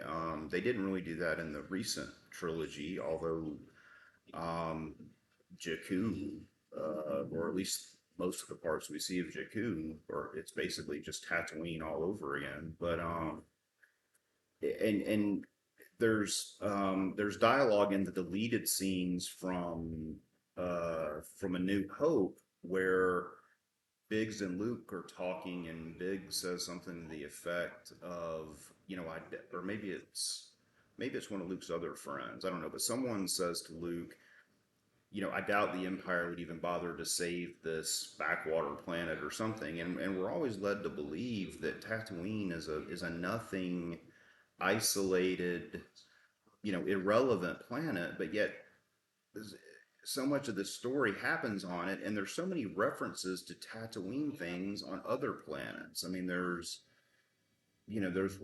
references to banthas and all kinds of things that have to do with Tatooine, which like why is the rest of the galaxy so aware of these Tatooine things? And there's also certainly no evidence that Tatooine has a large population at all. It seems to me it's the opposite. There's very few people that live there, rightfully so, because it's a desert. I mean, the Earth itself would be a lot better off if less people around the world lived in deserts. I mean, there's no food, and there's not going to be any food. Um, that's kind of my backdoor reference to Sam Kinison. If you picked up on that, kudos to you.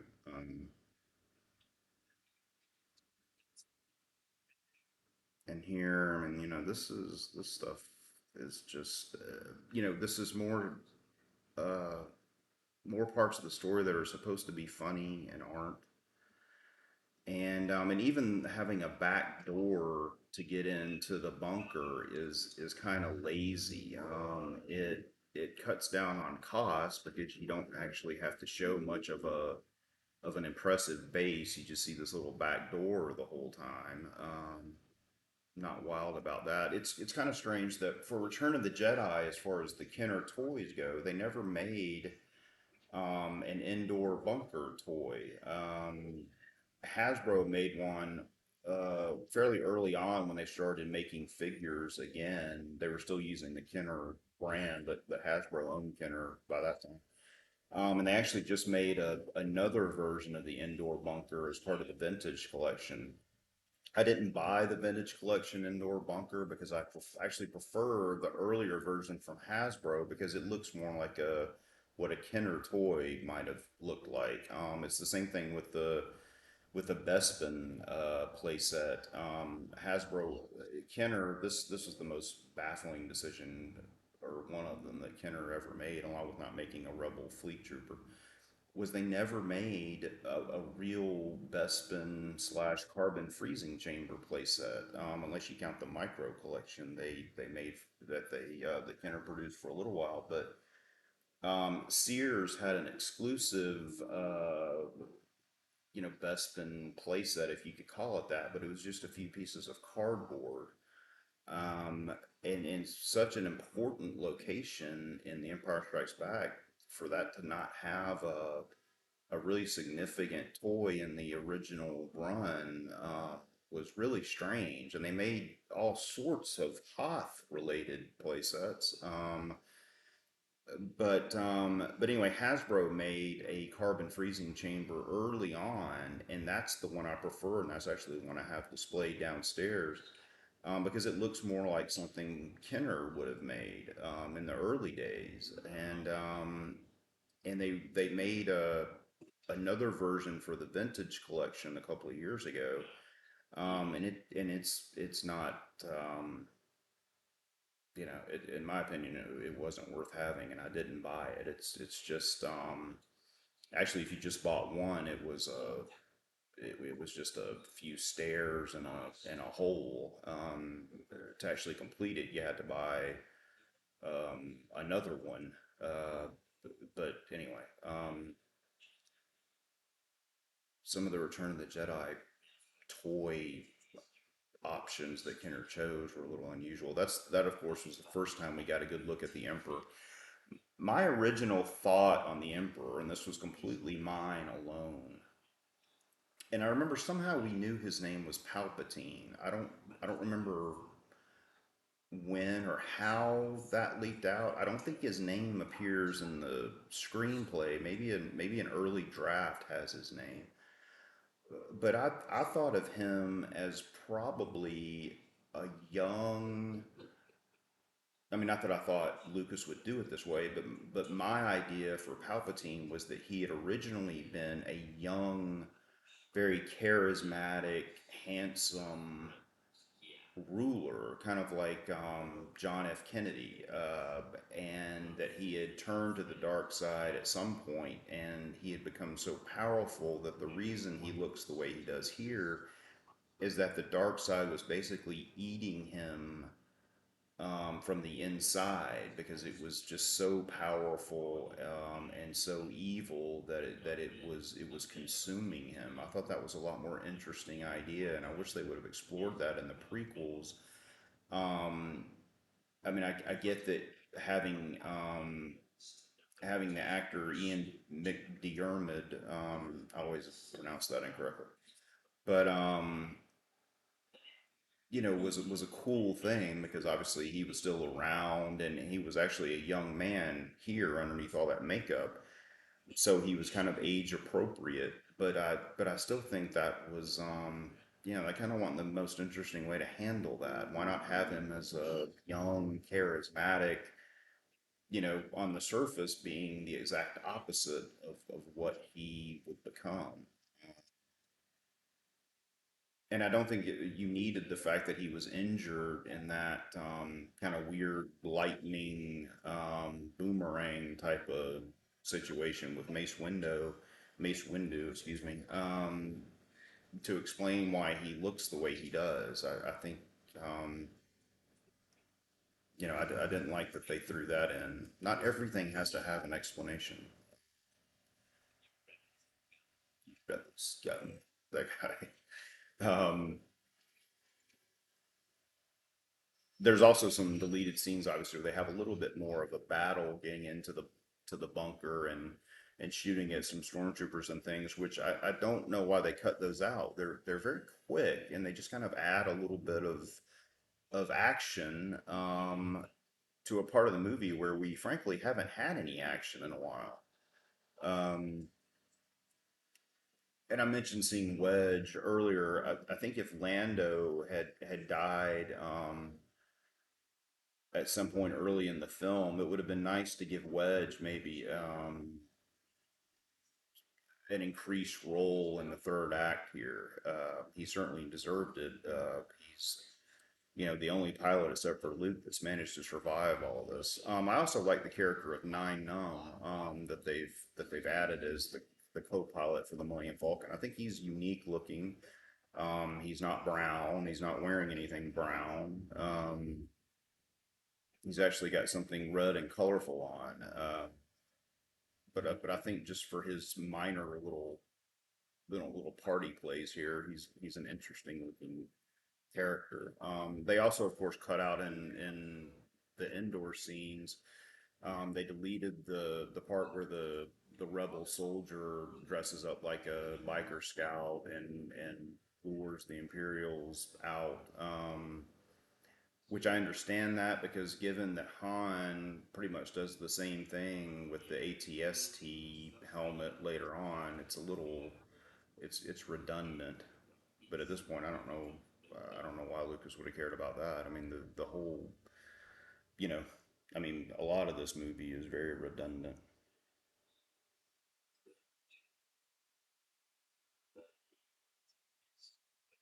and this is very memorable. I mean, Ian did a great job with making this character what we remember. I mean, if you need any evidence of that, look at Family Guy. Their references to Star Wars, and then the film they did, based on Return of the Jedi. It's just something dark side because he does such a good job and just dripping with evil, which is what he's supposed to be.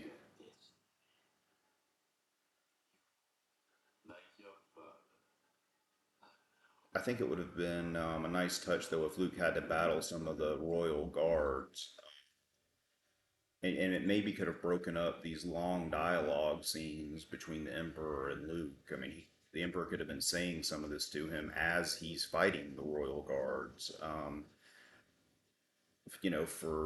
For all there's the rebel, by the way, with the still wearing the biker scout uniform that has been taken captive now along with the rest of them. But you just don't get to see much of Luke using his lightsaber. There's not a whole lot of that. Um, you get it with the end at the Sarlacc pit, and then one time against the one biker scout, and that's been it for a long stretch. And even here, his battle against Vader is pretty brief.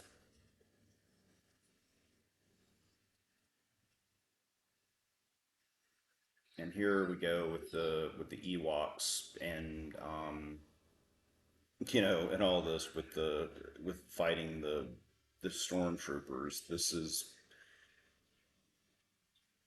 every time I watch this, unfortunately, it gets more and more laughable. I mean, what are those arrows supposed to be doing to the armor of the stormtroopers? Are we supposed to believe it's penetrating it? I don't understand. I mean, the stormtroopers could pretty much just stand still and just start picking them off.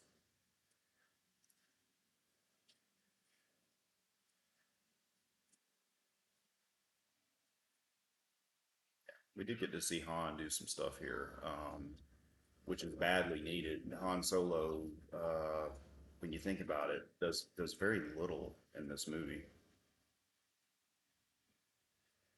He's basically used as comic relief.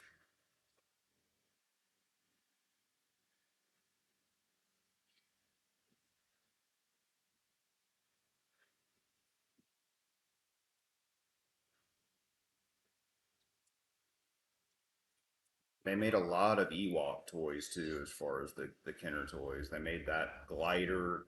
Of course, they re-released the ATST, which is a really cool Kenner toy. They re-released the AT-AT. They made the a really large indoor village playset that has all kinds of little, has a moving elevator and a C-3PO's throne and uh, a part where you can put somebody over the fire, not a fire pit, but it's a little piece of fire. But see, this is obviously filmed in a real forest, but the fact that they're so confined here to this one little area, I mean, you'd almost think it was set bound because they don't really show them moving around much. I mean, again, it's more. I understand even with a Star Wars movie back in the day, there were budget limitations, but they just pretty much stay put at that back door of the bunker, um, which is not very interesting. Um, I mean, running around the Death Star in A New Hope was a lot more exciting.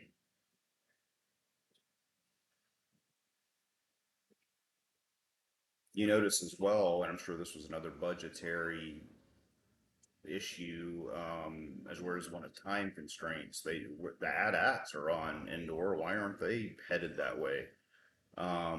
But I can't imagine the kind of work that would have had to go in to do some stop motion of the AT-AT walkers in the Endor forest. But it still would have been interesting to see. This space battle is great. They have some additional scenes of other species flying some of the ships, which I wish they would have kept in just to make things, seem a little more diverse. But that's kind of a minor complaint. I really do like the way this space battle shakes out.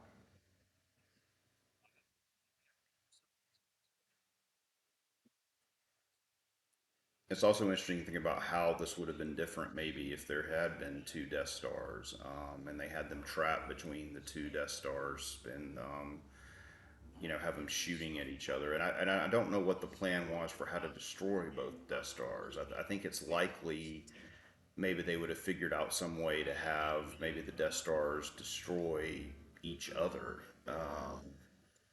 But that's a complete guess. It could have been that maybe Wedge would fly into one Death Star, or maybe Lando into another, and blow them up independently. I mean, I don't really know.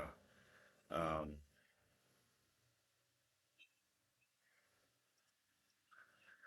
there's also some additional scenes of General Maydean, who kind of disappears from the action. Well, not kind of. He does. He completely disappears from the action of him um, moving around in his chair the way Akbar is on one of the rebel cruisers, and I think it was intended that his cruiser gets destroyed, which would have been interesting. I mean, at least we would have seen, you know, some character, either a minor one like that, blow up. And I think I don't remember now. I, the first two figures that were released for Return of the Jedi, as a well, maybe no, the first figure released for Return of the Jedi I know was Admiral Akbar, and he was a mail-in towards the end of the Empire Strikes Back figures.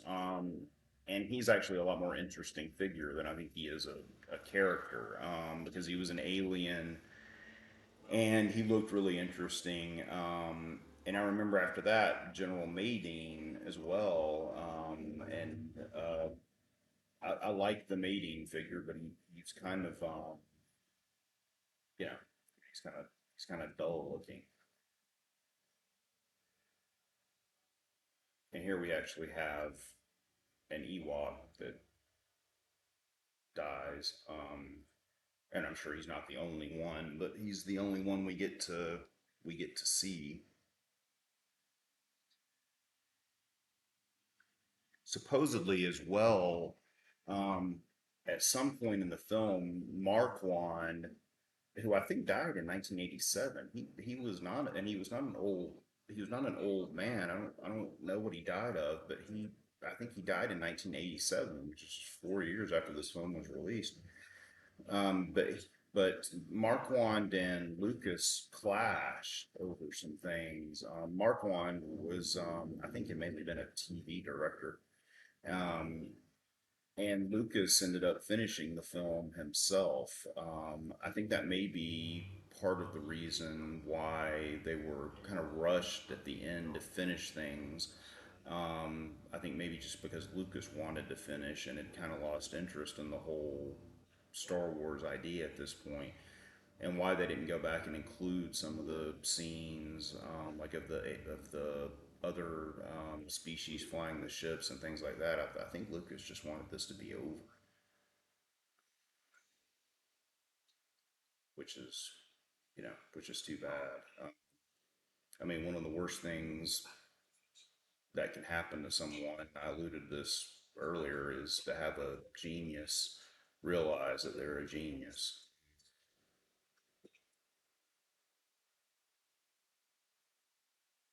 And even though it is giving attention to kind of a minor character, like Jared, I do like those scenes. That's a great shot there, right there, with the lightsabers flashing right in front of Palpatine. But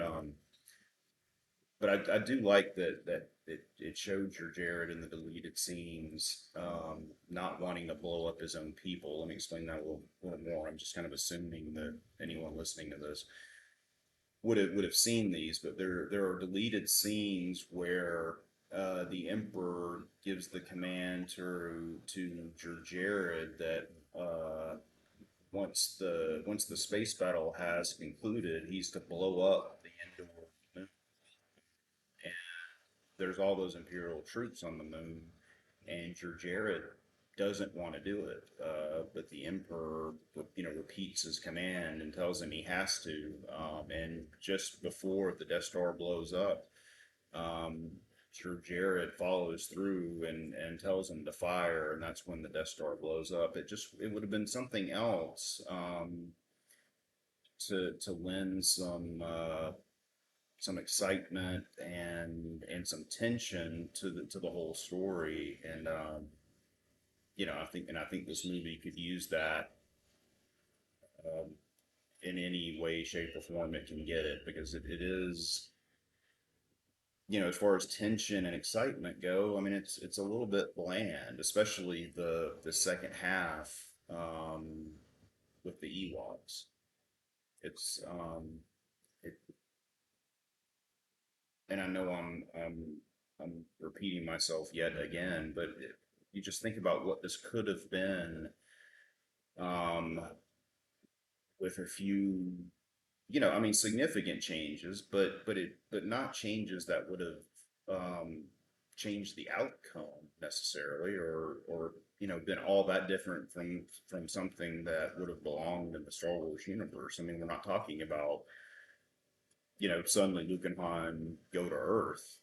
I mean, it's nothing that changes the Star Wars universe as we know it, and basically the still the same story structure, just, some differences in locations and some adjustments to dialogue, and you know Wookiees instead of Ewoks, and you're there.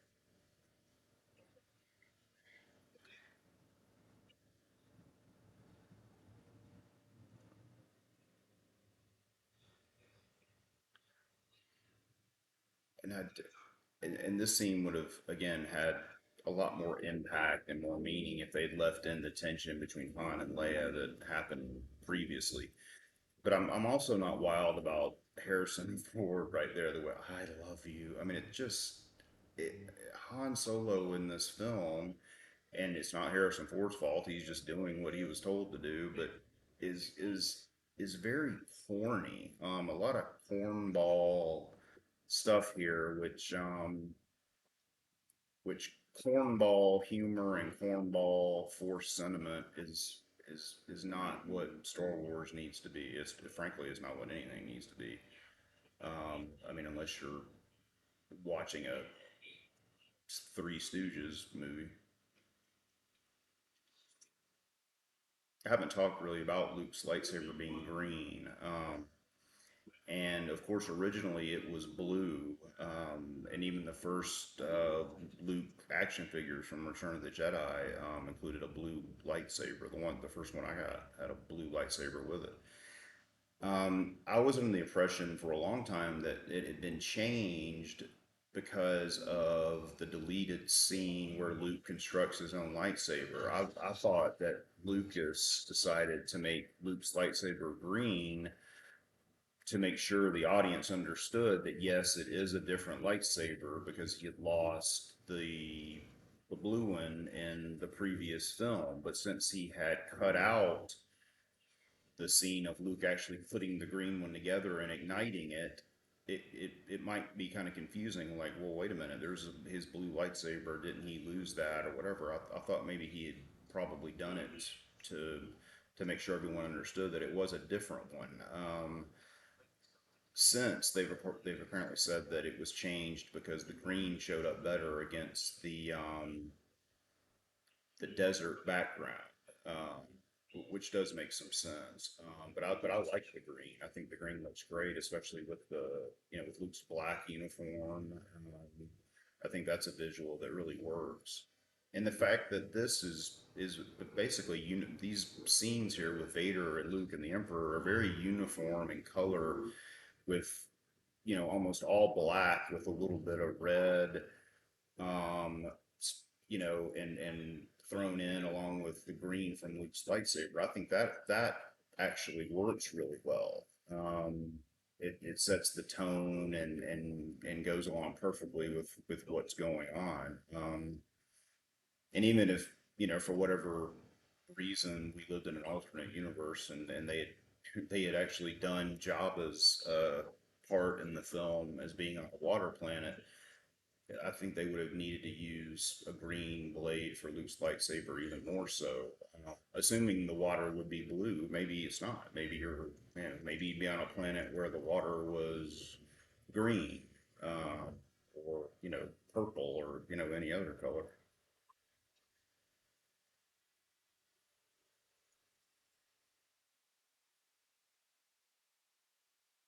This is some really well written stuff here too, and I have no doubt that Lawrence Kasdan wrote every bit of this,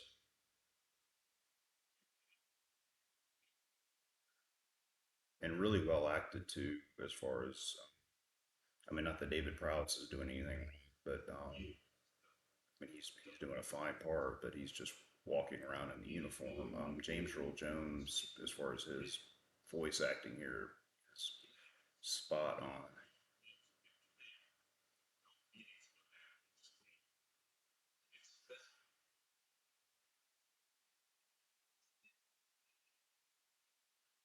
The way he kind of hisses out "sister," I think that's great. And I wonder if they had kept with the original plan of Luke having a sister, but it being someone that we haven't seen, how exactly would this dialogue have been different? Maybe Vader was already aware there was a sister out there, and he tells Luke he's gonna find her, or, something along those lines. It's interesting to think about kind of what they would have used to send Luke over the edge.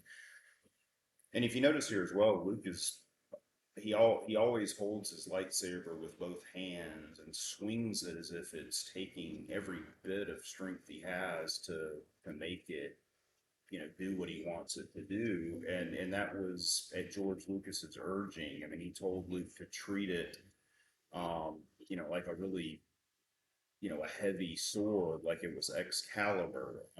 It wasn't until the prequels that it was accepted that if you were a Jedi, I mean, you could basically, throw your lightsaber around as if it would weigh about as much as a small stick, or and use it like a boomerang, and juggle it around and things, which I think is great. That's not a criticism.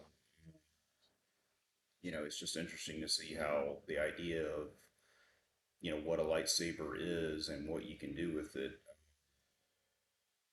is so different between A New Hope and the prequels. Because you can see other characters like Obi-Wan in his fight with Darth Vader at the end of Star Wars.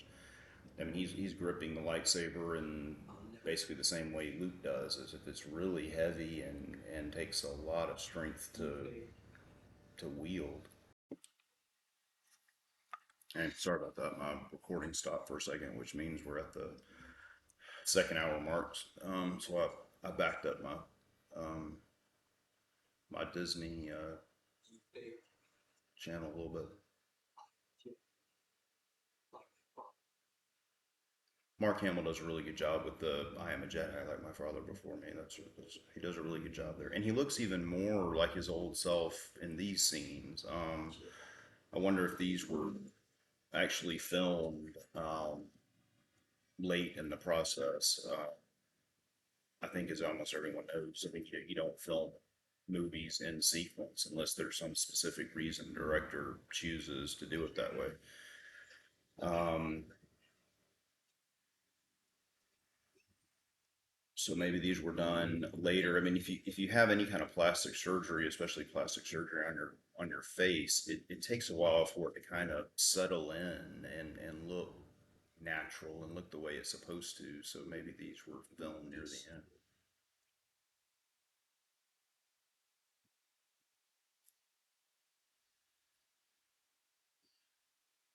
And this is well done, but it's odd how sometimes the force, the Sith lightning, I guess as it's called, it does different things to different people in different ways. I mean, sometimes it seems to instantly, you know, almost kill someone. Other times it, like here, it has to be done over and over again. It's kind of odd, but he already there. I mean, it's kind of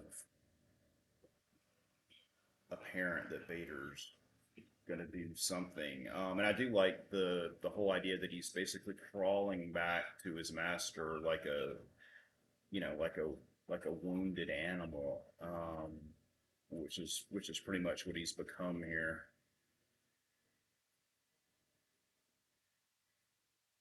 And this includes the whole no no, which not a fan of. I'm not a fan of that in the. I'm not a fan of it really ever in a movie. I think it's a very lazy way to write something, but hearing Vader kind of no,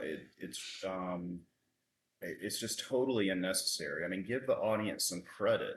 We know what Vader's thinking here. We don't need it spoon fed to us. I like the fact that it shows the lightning right there hitting Luke's teeth. Even I think that's a great touch. Yeah, see that. And by the way, speaking of Revenge of the Sith, um, there's a funny blooper when they show, by the way, David Prowse in the outfit, and that flash of skeleton underneath Vader's helmet's great too. Of him picking up the Emperor and it not going as well because obviously the Emperor's on wires and it's kind of a convoluted mess. But and see, the Emperor uses his lightning, and it seems to almost kill Vader on the spot. But I guess the explanation for that is that it's destroyed pretty much the electrical systems inside Vader's armor that are keeping him alive. I guess is why he's dying here. But I remember as a kid, I was confused about that. I didn't understand the reason he's dying is yeah because the lightning kind of knocked out the stuff that's keeping him alive. Um, but in Revenge of the Sith, when Vader is on the table and getting his his armor or basically life support armor is what it is.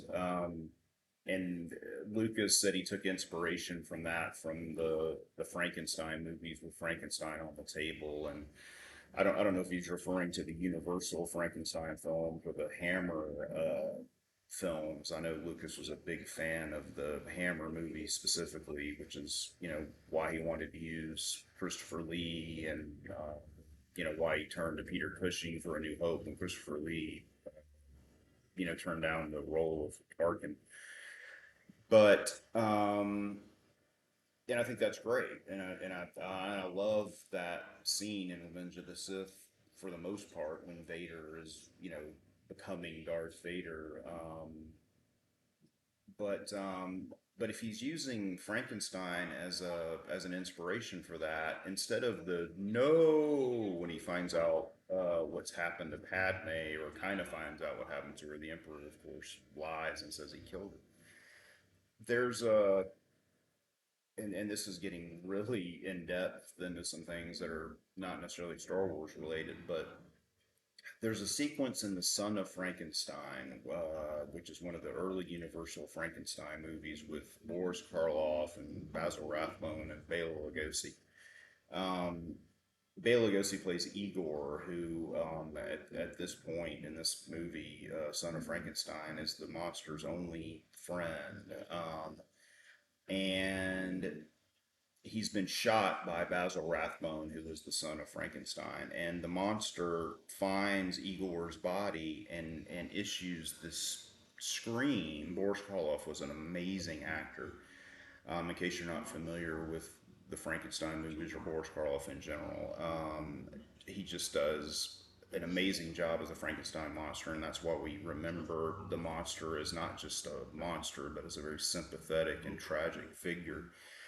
Um, but uh, but he issues this cry of just agony. It's not words, but it's just this wail of pain that was so great. They ended up using it in other non-Frankenstein movies, and they use it later on in that same movie. I wish Lucas would have just done something like that, just a wail of torment. I think that would have been a lot more powerful than no. Which I mean, how many times do you hear that in movies? It's just more laziness.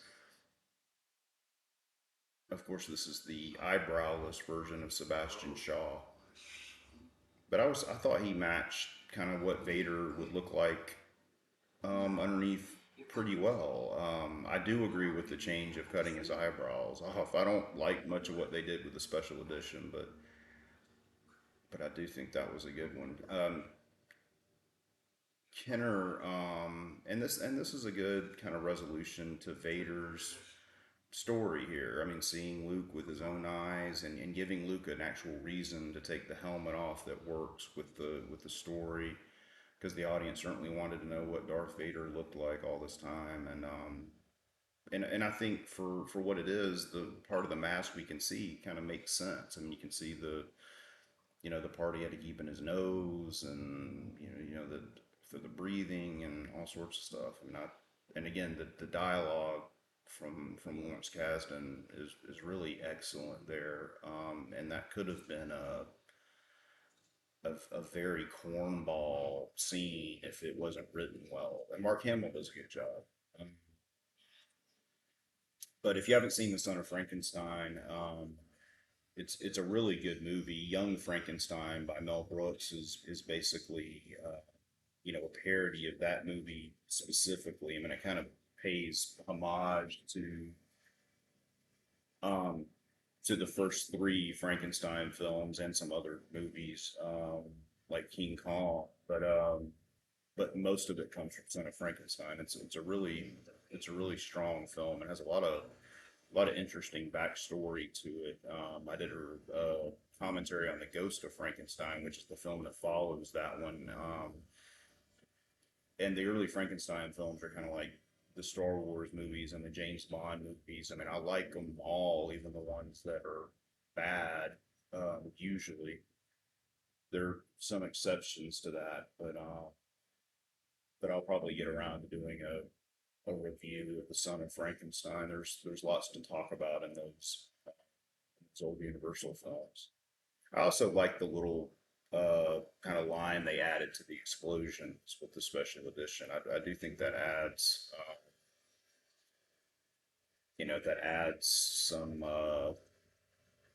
some spectacular visuals to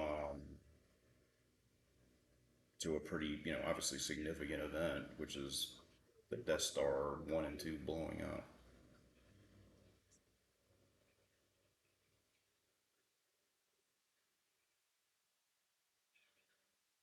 And here again, this is, I mean, this is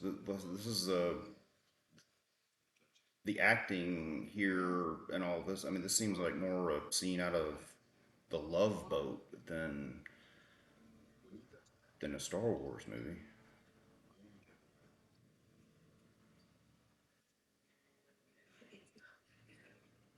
Although it is a convenient way for her to tell him that Luke is her brother, which I guess is really the point of this. But still, I'm not a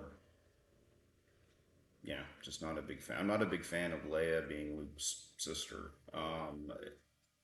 And I didn't really have a problem with it until I was a little older and read about the original plans for Return of the Jedi, and that the sister was someone else, and that would lead into another trilogy. I mean, if you think about how ambitious a project 9 films, which even back before Return of the Jedi came out, I remember supposedly hearing that that was the plan: 9 movies, 3 trilogies.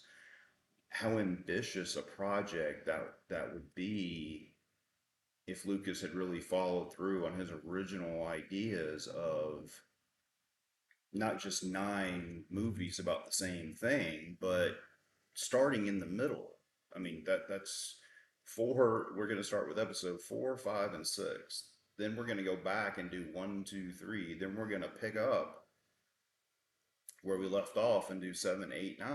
I just if they had really stuck to that and had this movie in not so much on a cliffhanger, but as a lead in to 3 movies that may not happen for 30 years.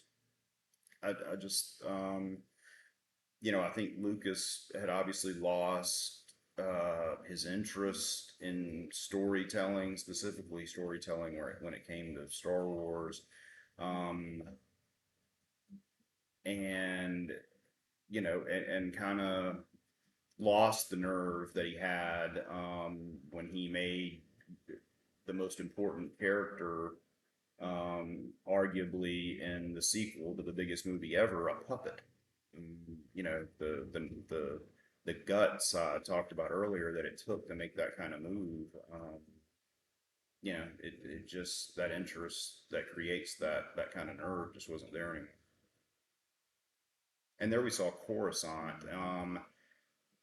And I just think any film where you're gonna kind of have the good guys win. I mean, at some point you gotta. I mean, don't you have to attack the home base and have a battle, or at least something that happens on the Imperial city itself? I think something happening on Coruscant, which again at the time was called Hadabad, would have been a nice touch. And I'm not sure how many people around now remember or have seen the original version, but this, the music here is different, and I do think this music works a little better. Han Solo's priority seems to be laundry. He's got a crisp, you know, newly laundered white shirt on again after all he's been through. I don't know why that stuff bothers me so much, but it does. And this to top off why I cannot stand the special editions here. There he is, Anakin. How would Luke have any idea who that is? I mean, I guess he could assume, oh, well, that's my father when he was young, and I guess I understand the reasoning that that okay, well, you you go to the netherworld of Jedi or whatever it's called because you go there when you were actually a Jedi, not a villain. Okay, fine. So he would be there as he was before he became Darth Vader. But if that's the reasoning, he returned from the dark side at the end of the film and saved Luke. So wouldn't he still be Sebastian Shaw, which is who he was in the original version of the ending? I don't get that, and I just don't think you should change. If you want to change some of the stuff in the film, fine. And there are some changes that Lucas made with the special edition that I agree with. I think the main one being changing the Emperor in The Empire Strikes Back. I mean, I get it. I don't think that's at all necessary, but I understand for continuity's sake. But and this is kind of a similar idea to throwing Jabba into A New Hope. Why change the film so that you change the way it would have been perceived when it first premiered? I mean, for the sake of what I'm talking about, and it said music by John Williams, I went through the whole film and didn't mention the amazing impact John Williams had on not just the Star Wars trilogy, but on movie making in the 70s, 80s, 90s, and on and on. Overall, I mean, just talk about a genius and someone that was born to do what he does.